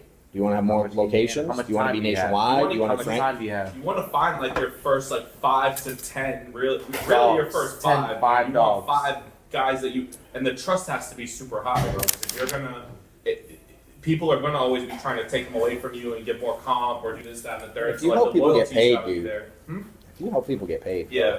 it's rare they leave. Yeah. You know? That's You can't. I've had people not like me and stay with me because we helped them get paid. Yeah. You know what I mean? It's like, it is what it is. But I was taught to build like your starting five, So they won't come in. right? But it's hard to go, let me hire five and those be my starting five. The way I always explain it is like, let's take like maybe baseball, right? Like, how many are on? I know I just said starting five, but I'm gonna change it to baseball. We'll go 9, right? There's 9 on the field. To get 9 professional athletes, I don't know who plays here. Tampa, Devil Ray, who's close to you? Devil Ray. Yeah, Devil? Tampa, Orlando. We'll say the Braves because Yeah. I'm in Atlanta, right? You want to start the Braves of insurance. You want 9 professionals on the field, right? In order to start 9, how many do they have on the team? 15. I don't know. I don't know baseball. 15, 20. Baseball got at least had one backup for each one, and an extra 3, right? 21 teams. Sure. 21. 25 people. 25. All 25. That makes sense. All right. So to get their starting, You got the minors. so get this, Yeah. right? So to get the starting 9, you got to have 25 on the roster. Yeah. But then what do they have? They have AA, AAA, A ball, right? Yeah. So now they got 3 layers of minor league ball. Yes. Each team maybe has 25, 30, I don't fucking know. So there's 100 right there in the minor league system. Where do they fill the minor league people from? College, everywhere. College. How many are in college baseball? Yeah. And overseas. How many people play? How many play college level baseball? A lot. Fuck ton. Right. In high school. Where do we get? Where do college get their players from? High school. High school. How many of them are there? Even more. Right. How do you get the high school ball? Little league. How many of those? Like the bud. How many of those suckers are there? Yeah, there's a crazy number with basketball. There's only like 4,000 NBA players in history. Yeah. Right? Right. Yeah. It's Like, insane. I think there's like Yeah. 400 And then- right now. Like at any given time, there's like 400. Yeah, 300 jobs, 396 jobs, or something like that. So like everyone wants to have the equivalent of I want to have the Braves. All right, cool. Go find 9 That'd be guys to good. play baseball. Yeah. Yeah, dude, it don't work like that. You know what I mean? You got to start working with them in their little league. Like the Braves literally let Maddox go to a camp to learn baseball at 10. The Braves have a camp. They're scouting early, dude. They're paying attention. Who goes to high school? They're paying attention to that stuff so early. You know what I'm saying? Golf, like he played golf, dude. I don't know golf really well, but I know people are watching him early. He went to some fancy golf, you know what I mean? Like young. John, at what point do you think like a builder should stop producing personal, if ever? Income's replaced? Barry says if you start making $50K a month, is that true? I ain't mad at that number. For me, I think you'll know when it's time because you'll figure out that selling is actually more expensive. Right. Wow. I'm kind of there now, and I'm Like, I'm I- at you like lose that 50, money 60K a month. Right And now, it's just- you're losing money to mentor, right? Losing. I could. Yeah, right now for us. Oh, he's for sure losing money right losing now. From selling Yeah. to You say you're at 60K a month right Bill. now? I mean, Without you selling? you know, there are ways No like selling. to like No their selling. point. I'll get paid on this somehow, some way. Congrats Why? on It's 7 gonna get years. social. We'll get out there, we'll build the brand. You know what I mean? Like it's Intangibles. yeah, for sure. You You know, I put in the work. I always get paid. But like, there was a point when I was My selling. shit's all different. Yeah. For me to make $1,000, call it, I'd miss fucking 8 phone calls from agents in the houses trying to sell. Like not dipshits. Like I want to like people like yo. I'm sitting with Bob and I'm stuck. You know what I'm saying? Yeah. And I'm like, all right. Well, if I take the leads and give them to you, and I got 40 points, that means I'm only getting 60 cents on the dollar when I sell it. But then if I do that and I work with 2 more people, now I'm break even. Like to me, it was a no brainer. That's You know kind of what what I was did. I was bringing in like. Jack the I was selling like 30 grand a month when I knew it was coming, and I was probably making 80, right? And I'm like, well, I can make up another 30 if I just shift a few things around. You know what I mean? I give the leads away. That's gonna get me 20 more by hiring. You know what I mean? I did, and I'm like, and within fucking 6 months, dude, I was making 150 grand without selling. So you're at 50 and over right But there. after the second leg, like what's the comp at? Because obviously the first one's your spread and their spread. What is it after that? What do you mean? Like You always set, that. you set them up whatever you want. What's the concept? No. So let's say you You mean in me, depth? right? Let's say you're let's at a say, let's say I'm 120. at 85, Hold on. whatever you're at, Yeah. and then I recruited him. Yeah. And then I don't know, maybe I bumped to 95, and he's at 85. Sure. How much do you make of him? Same, it all goes through you. So you get the 10 So you points, get I the still 10. get the difference between you and me. Yeah. Oh. So okay. his Oh, not okay. gonna I change. got it. Yeah. He's stationary. Yeah. Yeah. So what's whatever I bring in, Yeah. you get whatever I bring in. So he's counted. Yeah. His 10%. Yeah. So if you get 100, if you bring in 100 grand and I got 20 points, I get 20 G's. It don't matter if you It don't matter. if you So sell it- the 100 grand, if so he it's sells watered down 80, probably after him it don't then. matter. So you Right. get the gap between you No, and you're always going to get the gap. He's saying you're always going to get the gap Direct. between you and your direct leg. Oh, okay. So it'll never get watered down. If he brings on the down line and they bring on the down line and Right. they bring on the down line, you're always going to have your And right. 20. Let's say I'm bringing in $1 million. yeah. you The don't get it. downside of it is if he builds it big enough, he's And gonna yeah. earn. He's gonna squeeze your comp because there's a ceiling. Right. The insurance companies only pay out so much. Does that make sense? So they Every have to go company direct to you, on the though. planet, technically, it could happen that way. It could depends on. Yes, that can happen. People can like I pass people. Yeah. You know what I'm saying? I was hired by people that don't do shit. And I smoked them. Keep working. Yeah. And so it's like if you just rely on him to build everything, eventually it's gonna catch up to you. You know what I'm saying? It's like it's dope. I hired him and he's hiring all these people and we're doing 100 grand a month and I got 30 points. I'm making 30 G's a month. I'm gonna go sit at the pool. I'll buckle up. That train's coming. Yeah, it's no difference from the other. It's all the same because we gotta keep buying seats, right? Yeah. And you gotta keep recruiting. So for me, I incentivize Regardless. him to keep growing, and I like the way I built it was you got different options, right? When you scale, you can add staff. That's one, right? Add staff and manage all his shit. Or as I see his comp coming, I start teaching him to add staff. You know what I'm saying? And now it takes away from you having to add more. Yeah, so I don't have to add staff. I teach him to manage the shit. So I don't mind the squeeze because it's less work for me, and now he has to manage the staff. You're not paying for it. Yeah, I ain't paying for shit. He's hired to Yeah. run his team. So I wanted to build it that way. I didn't want to build it with 20 staff and manage everything. That sounded like a fucking headache to me. And then I teach him nothing. He doesn't know how to run shit. He relies on my staff to do everything.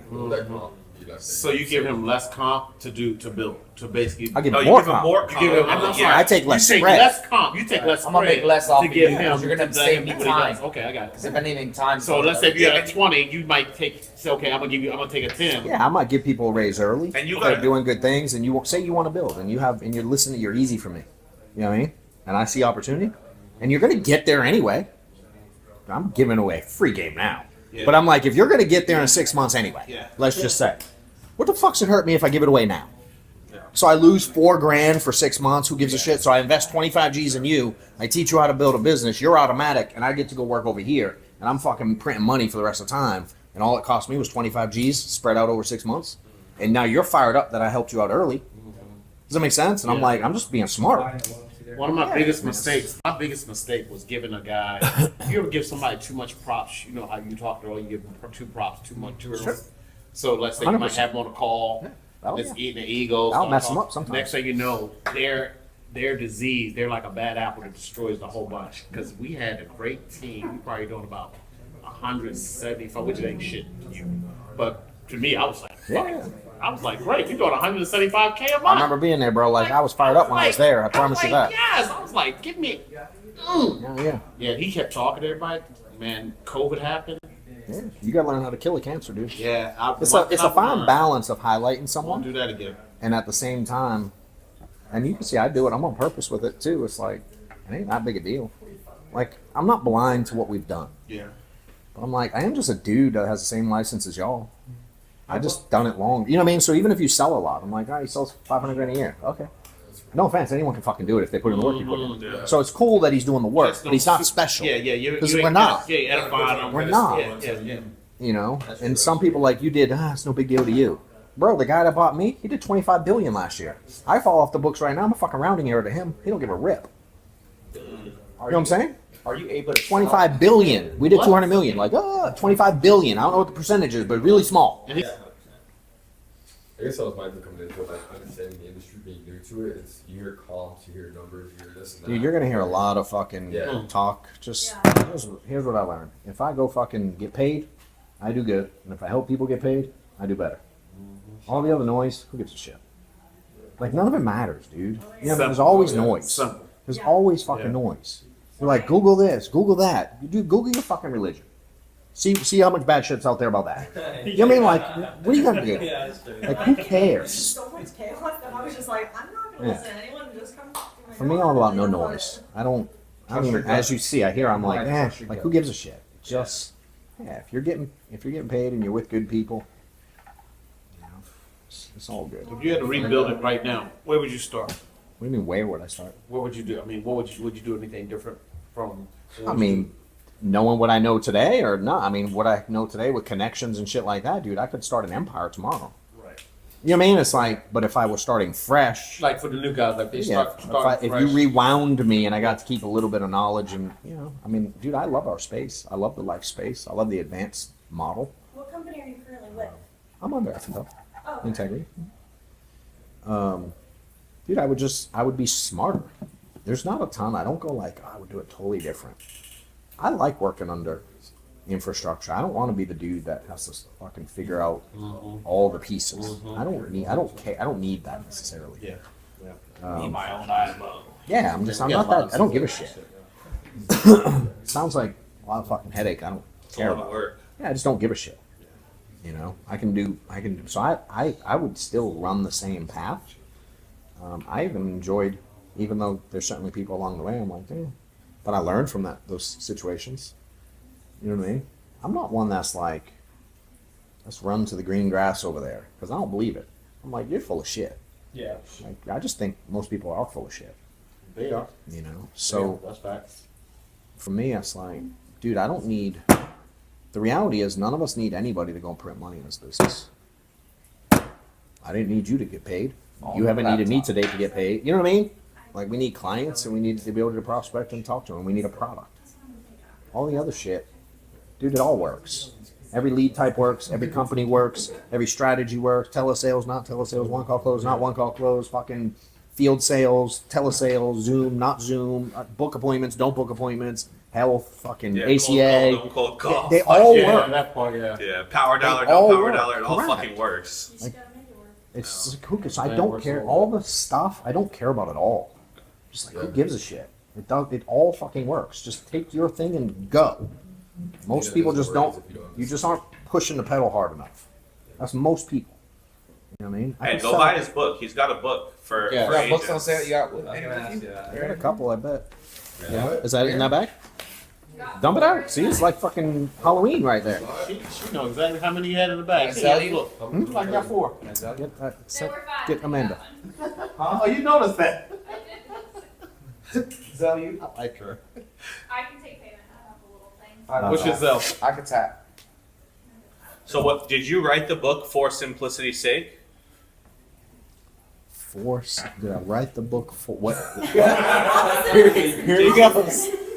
Did you? I want to really understand the question. Did you write the book for simplicity's sake? Did you? What was for you? What, I didn't what write was it the problem? for simplicity. What did you? I am simple. Okay, there you And go. I wrote a book.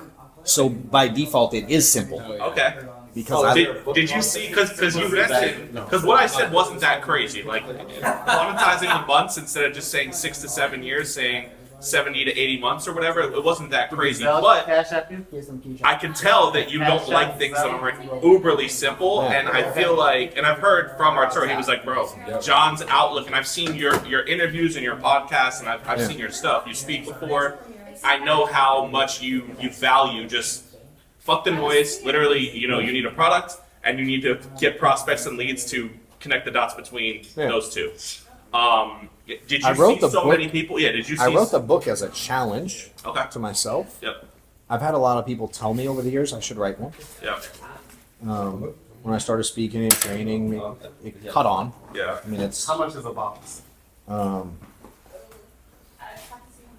And Okay.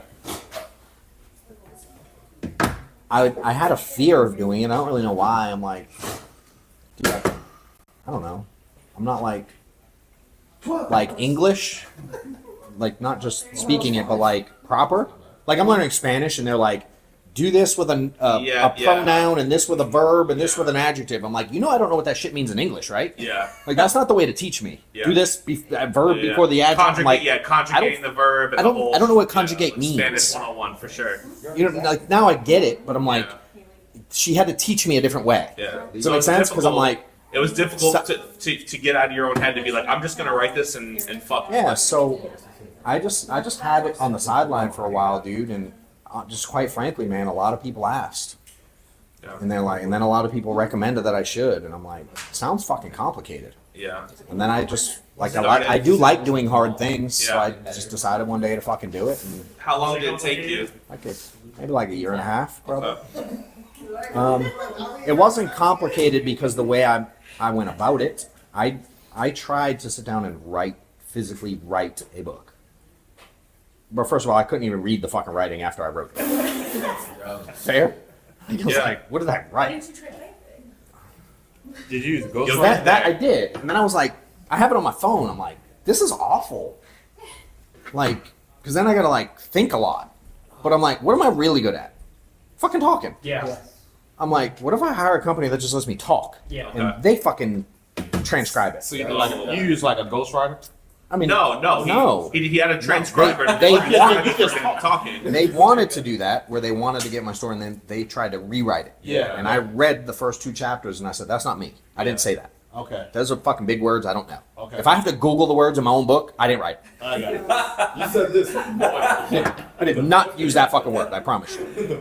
And they kept trying to. I'm like, bro, I'm writing the book like me.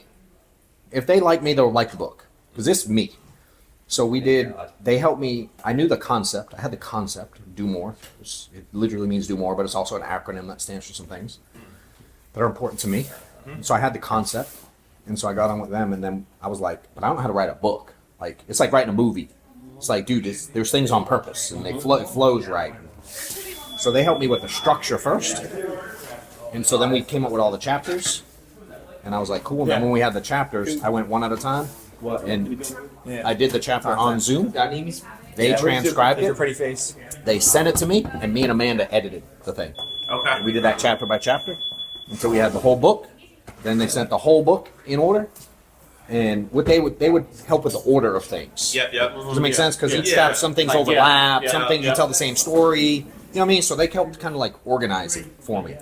And then they sent it to us, but then I had to edit it because they don't know me and they don't know the story. And sometimes they take it out of context. And so they take my words and type it, and I'm like, that don't fucking make sense. That ain't how it went. And so we spent, I don't even know how many months fucking editing the book. She edited it like 6 times, something like that, 5 times. Wow. I did it myself 5 or 6 times. That's on top of the company their job is to edit that bitch. Yeah. And I wouldn't release it until it was me. There's a big word in here. Nah, bullshit.